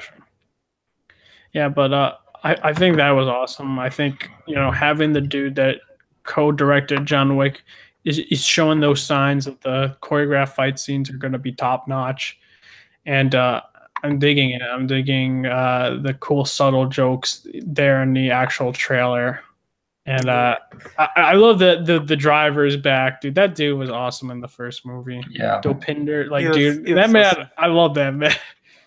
Like, I hope we get more of him and kind of like find out what happened to him in Deadpool. Here's what I also liked. They took shots at Justice League Oh yeah, we were talking about that. and Woody. Yeah. The Disney. It was good. It was interesting. I wonder if Disney actually found it funny. I don't think know. so. I think they might You have. think so, Inspector? You think Disney found it funny what they did? I don't know. I don't think Disney watches these trailers You don't think so? I don't Disney know. found I it feel like funny. Bob Iger does. because they're still separate companies. Maybe but again, like there's really, I don't know. You can't really go off the trailers though. Maybe some employees that work for Disney that watch, like Deadpool or Mhm. something like that. Other than that, dang it, Supersonic Teenage Warhead. She was cool. Negasonic. Gosh dang it.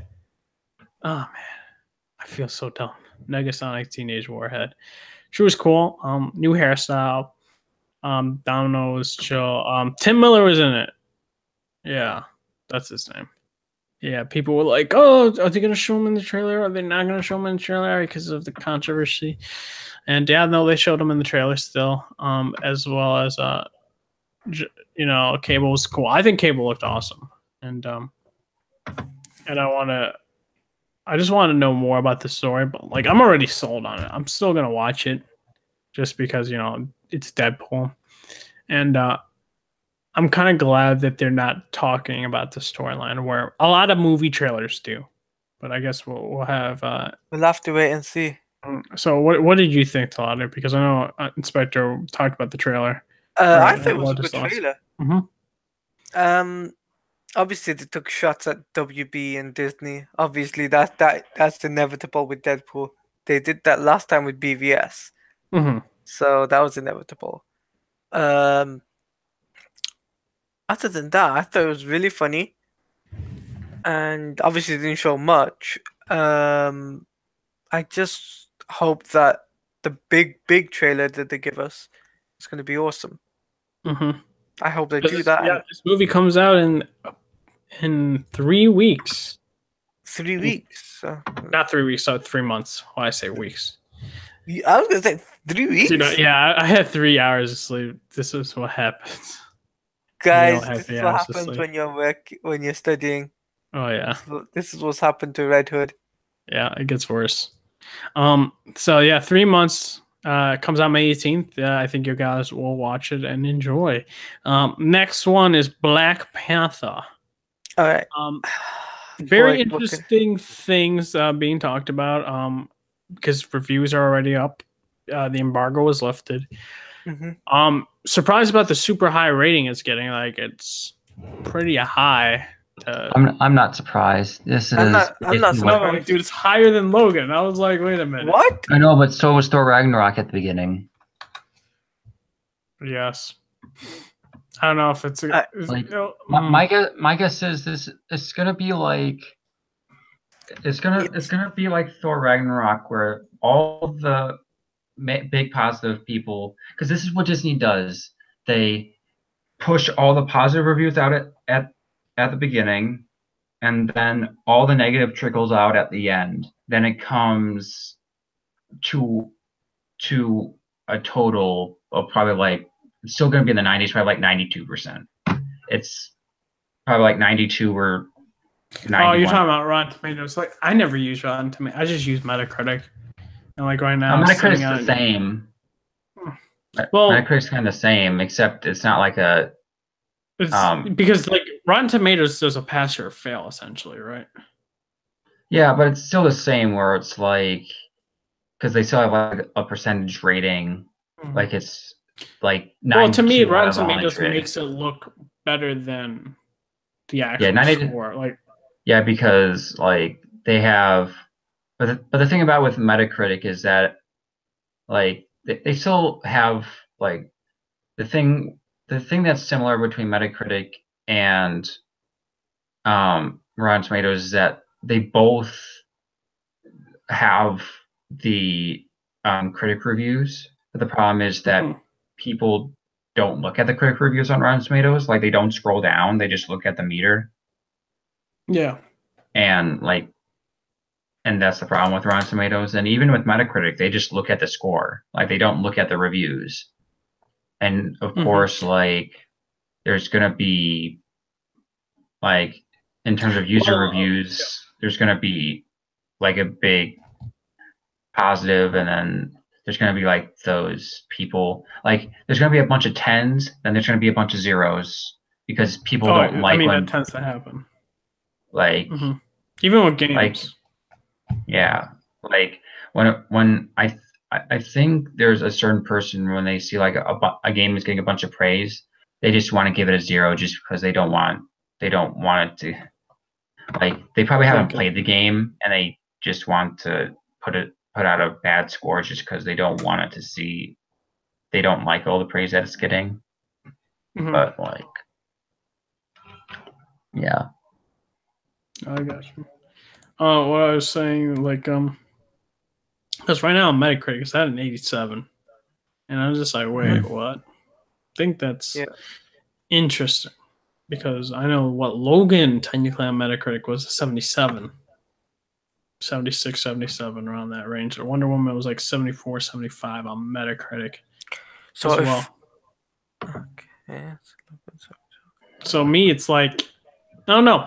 I'm hearing though, like reading some of the reviews that they were talking about the villain. Surprisingly, quite a bit of those reviews I've been hearing, reading, watching. What? The guy who played the brother. What? The guy who plays. Yeah, him. Is that a spoiler? Did you just say a spoiler? Because the movie hasn't come out yet. No, were they talking about the dude who's in the gold thing? Yeah. I swear, Taladia, did you just spoil this shit for me? No. Sorry. Oh my, I'm done. Rip to me. Well then. Wow. This took a turn for the worse. This was interesting. Gosh dang.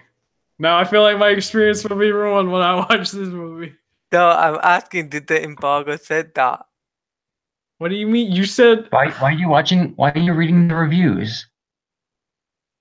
No, I thought he read the reviews. That's why I'm asking you. No, I've been reading read any of the reviews. I've been reading like the non-spoiler reviews, bro. Oh, damn. Why? By the way, why are you reading the spoiler reviews anyway? I'm not reading the spoiler reviews. Oh, man. I don't know what you're talking about. You got Inspector triggered now, man. I thought you were triggered too, Red Hood. I mean, I'm kind of... I hope what he said was wrong. I have no idea what you're talking about. No, he was saying... Let's just move on. Let's just move on. Forget. All I'm saying, forgive and forget. Yeah. Okay. All I'm saying was the villain, and then something happened there, and I'm gonna just put in the back of my mind. Hopefully, I forget. I'm just saying Michael B. Jordan's character suppose he's the villain for the movie, and he was good. That's what majority of the non-spoiler reviews were saying. And I was wanting to say, you know, because of Marvel having a bad villain track, and this is supposed to be one of the best villains part of the MCU. And I know we initially talked about this, but this is being more solidified, I guess. Inspector, what do you think? Is this a good thing for Marvel? Is this a good thing that they're having another good villain, so to speak, and you know, for their portfolio? Yeah, I think it's good, but I don't like the people who are saying, "Oh, Marvel's villain problem is gone because of these villains." It's like they still have a villain problem. Just because they've had like two in a row that are good doesn't mean like they don't have a villain problem. Like if let's say 5 out of the 15, 16 villains have been bad, they still have a villain. Have been good, they still have a villain problem. But like I'm still looking forward to Killmonger. Like Michael B. Jordan is a great actor, and I'm happy that he's getting I'm happy that he's getting all the praise, even though like Hello was getting a lot of praise and I didn't really like Hello that much. So I thought she was a decent. I didn't think she was like. So I I don't just consider like, her in the scale of she's a good villain. I thought she's in that middle bracket for me. I just didn't like her line delivery. Like her line delivery seemed really forced. Like she was just like chewing a lot of scenery. Like, well, everyone in that movie was chewing scenery, but I just felt like I didn't like her line delivery and I didn't like her accents. Like she was like really exaggerating her accent. It was like really weird. Yeah. And like I'm looking forward to it. And like it's good that Marvel has another good villain, even though it's just another like just another version of the hero. As we've seen from the trailers, it's just gonna be like an evil Black Panther. Gold Panther instead of Purple Panther. I've seen it in highlights. Oh yeah, I was surprised there was a thing like Purple Panther until I was like at a comic store. I was like, what the? Why is there a Purple Panther? I was just like, okay, I didn't know that. But other than that, it's like, you know, I can't wait for this movie. I'll be seeing it next Thursday night, preview night, like usual. Probably see it on IMAX. And yeah, we will, I guess, have that review. Well, not review, but we'll discuss that movie like the week after it comes out. But I guess, Sly, what do you think about the praise for the villain in the film?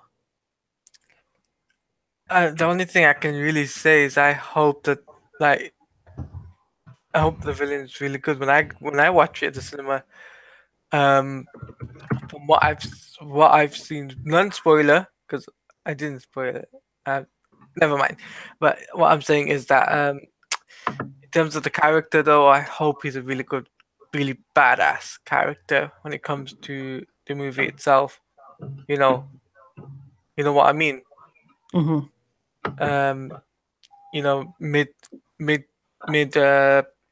midway through and the end, I hope they do some badass stunts and stuff like that. Because I want to see that type of thing in Black Panther. All right. So quickly say before we get to the last topic, because of that, we're basically done with the TV/movie news. Want to give recommendation. Spectacular Spider-Man has been really awesome. Really, really good. Had another amazing issue. Can't wait for the 10th. It's 10th, or I think I don't know, but like it's been getting really amazing, like great, and I can't wait to see the next issue. But when I hand it over to Inspector to talk about the DC Comics news side of things that has come out recently? So it was just announced last week. I think it was literally the day after we did our last podcast. I think last Thursday or last Friday. So Brian Michael Bendis, who went over to DC from Marvel, he has officially announced what he's doing, and he's doing a lot like Bendis likes to do. So he's writing a 6-issue weekly series called Superman Man of Steel, or just Man of Steel. And that's going to start in May and end in June. And it's going to be 6 issues, and it's basically retelling Superman's origin. And it's going to have, and it's going to have 6 different artists, and they're superstar artists. You have Ivan Rice, who's one of my favorite artists. You have Ryan Sook, Jose Luis Garcia Lopez, who was a big artist back in like the 80s and 90s. Adam Hughes, who I'm really surprised about because he's not known for doing interiors. He's known for doing covers. He's done a lot of Wonder Woman covers. He does the covers for Fables. He's a really good cover artist. I forgot the other 2 artists. And then after that, he's taking over both Superman and Action Comics. Superman is restarting from number 1, and Action Comics is continuing because Action Comics 1000, which Bendis has a backup story in that is being drawn by Jim Lee. That's coming out in April, and it's weird because the reports are very conflicting. They say Dan Jurgens, who is the current writer for Action Comics, is still going to write Action Comics until Bendis takes over in July. And some people say it's going to go on break until Bendis takes over. So I don't know what's going on there. But as I was saying to them before the podcast, that this is kind of like what John Byrne did back in the 80s. As most of you probably don't know, back in the 80s, DC did their first big reboot event called Crisis on Infinite Earths. And they basically rebooted the entire universe. And to reboot Superman, they tasked John Byrne for writing a 6-issue miniseries called Man of Steel. And after that, he took over both Superman and Action Comics. So Bendis is basically doing the same thing. And on Superman, it's going to be him writing, and Ivan Rice doing the pencils and drawing it. And we still don't know who the artist for Action is. But other than that, he's reviving Jinx World. And I think what that means is before Bendis got scooped up by Marvel in the late 90s, early 2000s, he was an indie writer. And he wrote a book called Jinx and a book called Goldfish. And they were like crime books. And they were in the same universe. So I think he's just reviving that. And I think DC is doing reprints of like Jinx and Goldfish and Torso and those books. But he's also curating another new imprint at DC. We don't know what that imprint is. What people don't know, what an imprint is, if people don't know, is that an imprint is basically like just a separate publishing line of comics. Like for DC, you have DC proper. And then you have Vertigo, which is like a mature reader's imprint. And then you have Young Animal, which is a young adult imprint. And then, Wildstorm isn't really an imprint yet. It's just a book, but it was a imprint back in like the early 2000s before it folded, or before they just stopped publishing books. So yeah, I'm really interested in what's happening with Bendis. I know a lot of people don't like Bendis for some reason, mainly because of his current work and how his current work is not up to the par of like his New Avengers or his Daredevil, or those runs back in like the mid 2000s. But I'm looking forward to Bendis does with Superman and this new imprint. Hopefully, like Bendis really excels with street level characters, so imprint is like street level focused. They're like hopefully it's like what Marvel Knights was. So like they'll have like 4 different books, or like 4 or 5 different books. And Bendis says he might write one of them. So not only is he writing both Superman titles, he's going to be curating this imprint and writing a book in that imprint. So he's going to like, I really hope like it's like a Gotham Central book or it's a question book. And like hopefully he brings in a bunch of like really good creators for those books. And yeah, basically that's the big news coming out of DC Comics. A big like news dump. Yeah. Yeah, I don't know. Like it'd be interesting seeing his take on Superman. I have no idea what to expect though. Yeah. Because he does different characters in different styles, so I can't really say how this one's gonna be. But I'm interested. Mm-hmm. That's what I'll say. What about you, Talani?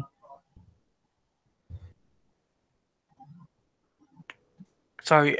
In terms of the person that's writing the Superman, I hope he's gonna bring us something huge for the comic. And to drop. Yeah. Basically, what he said is that Superman is basically just going to be like adventures, and then. Did he say how many stories was there going to be? Like, well, he's Bendis, so he's probably going to have like a 5-year story or something like that because he likes writing big long stories. But like, and plus, like with Bendis taking over, the books are both Superman and Action Comics are usually bi-weekly since most of the books that DC publishes are bi-weekly. But when Bendis takes over, both of them are going monthly in July when Bendis takes over. So, so it's only going to be once a month. Rip the dream. Yeah.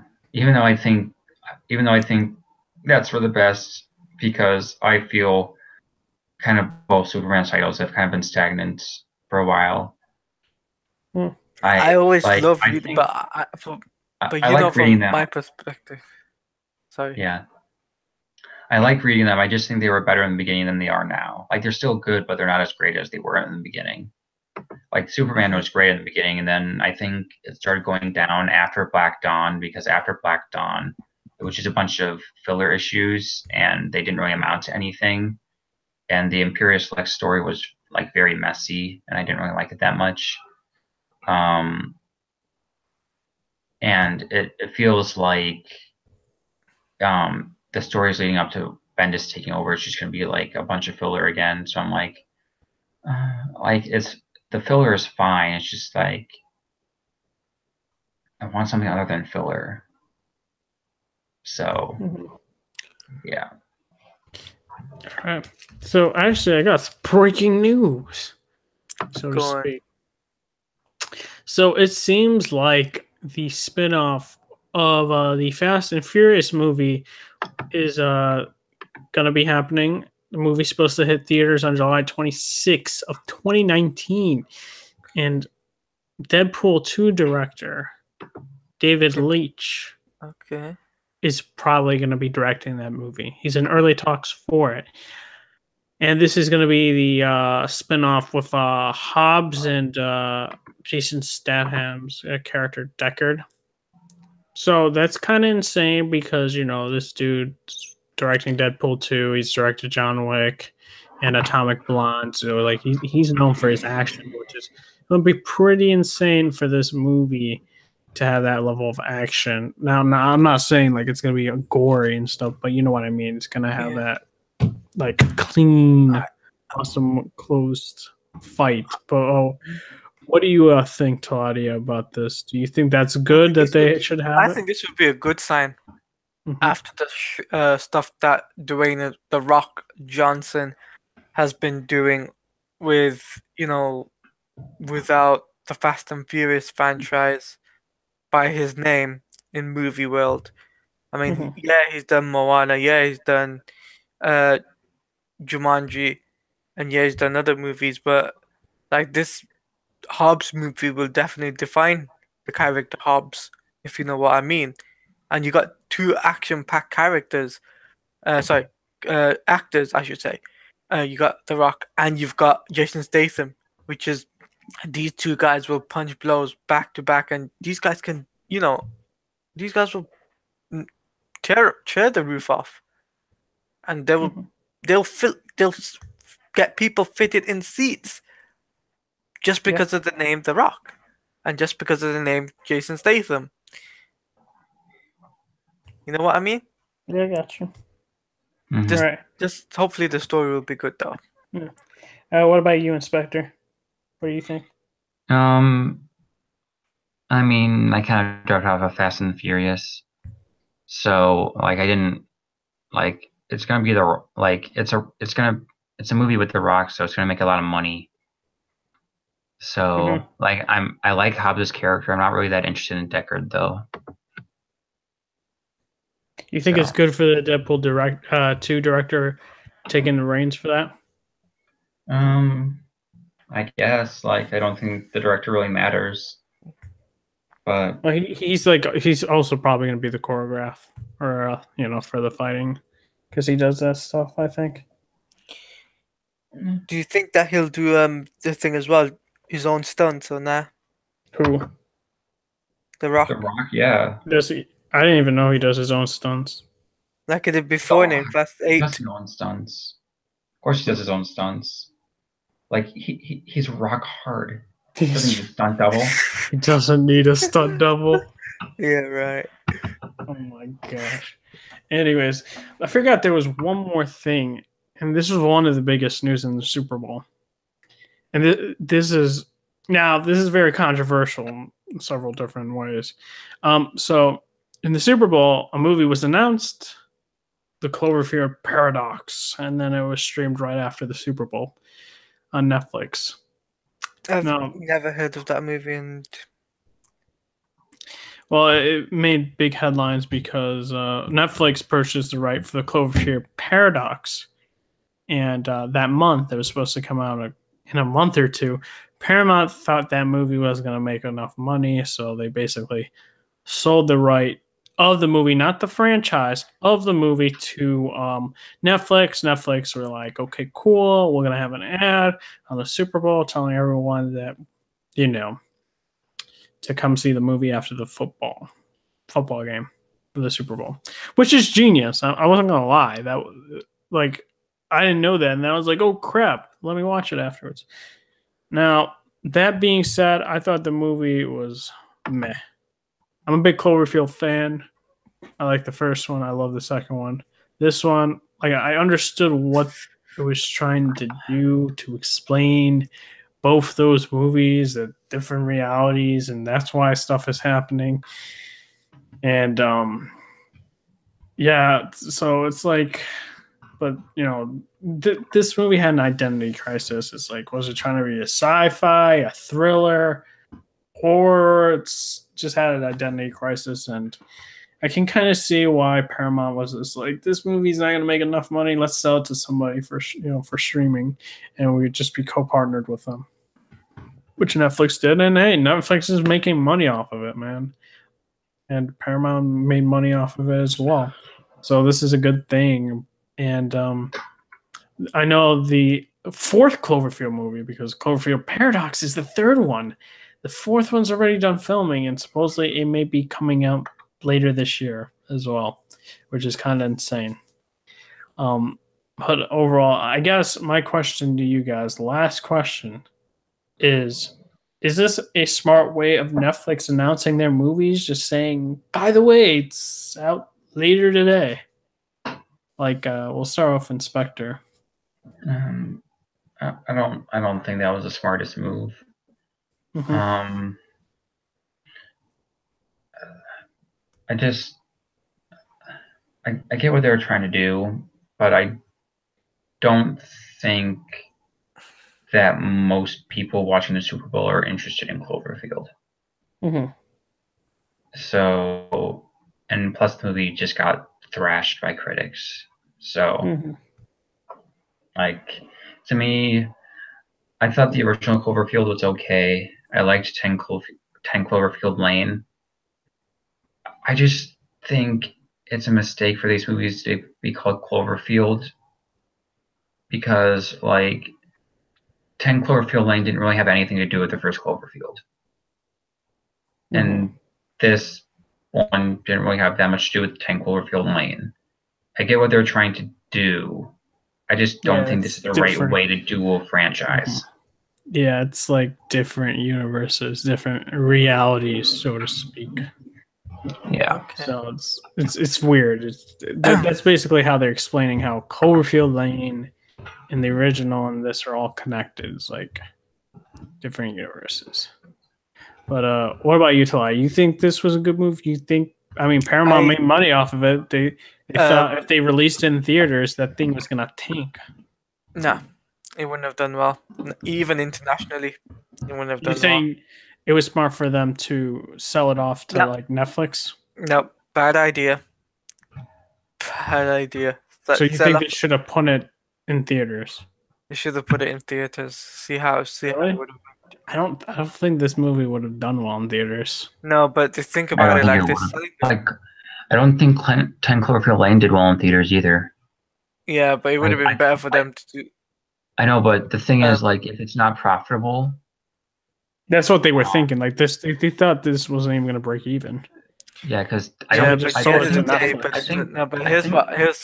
Cloverfield Lane did. Cloverfield Lane break even, or was it like? It did. I think it did. It didn't like do amazing numbers, but it broke even. If it broke even, I mean, this one probably would be under even, but I think at least at the end of the day, it'd be at the theaters and not on Netflix.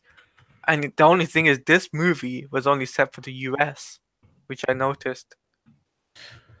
I'm saying though, you think Paramount should have not have sold it? Not sold that movie. Not sold the rights. Really? I'm surprised.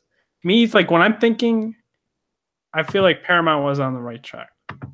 I think critics would have trashed it, and that thing would have done well either way.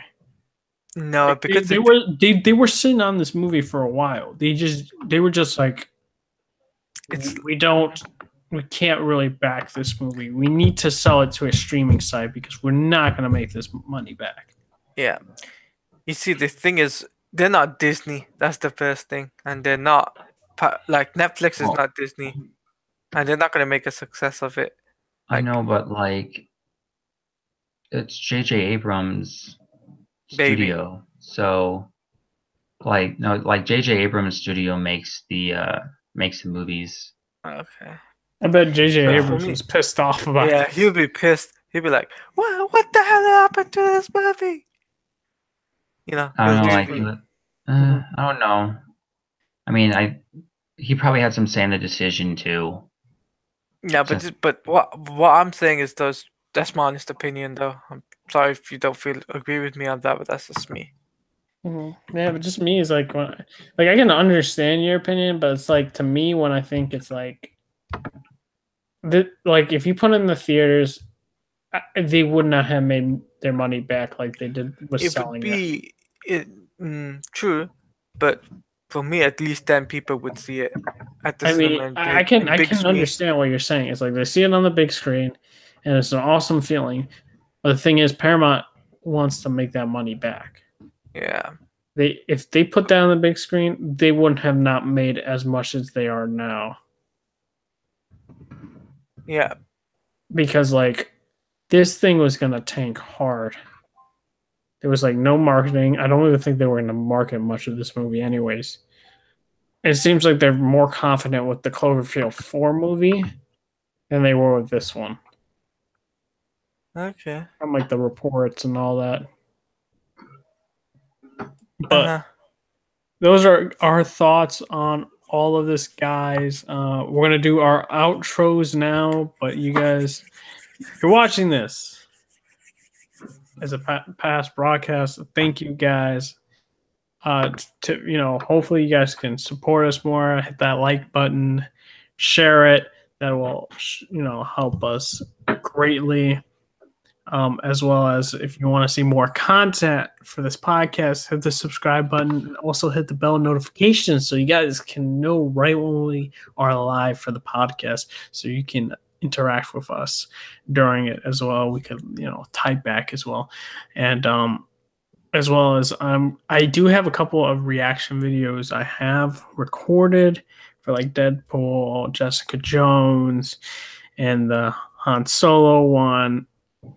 Those will probably be uploaded by Friday. So you guys can look forward to that. And I may be doing a couple theory videos and also, an update on that Spider-Man animated show and talking about it. Oh, God. Oh, yeah. The thing is going to get destroyed again. But, yeah, guys, I want to say thank you for watching.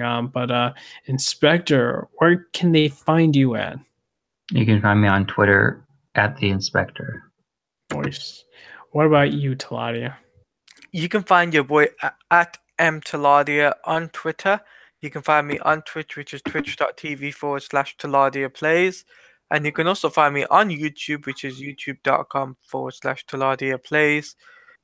And guys, make sure you comment. If you guys are watching this on the podcast, make sure you comment down below and give us your thoughts and opinions on all the topics we discussed as well, guys, because we would love to hear your feedback. Yep. If you do watch this on the podcast. Exactly.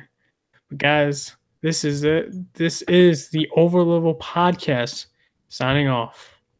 See you later, guys. Take care.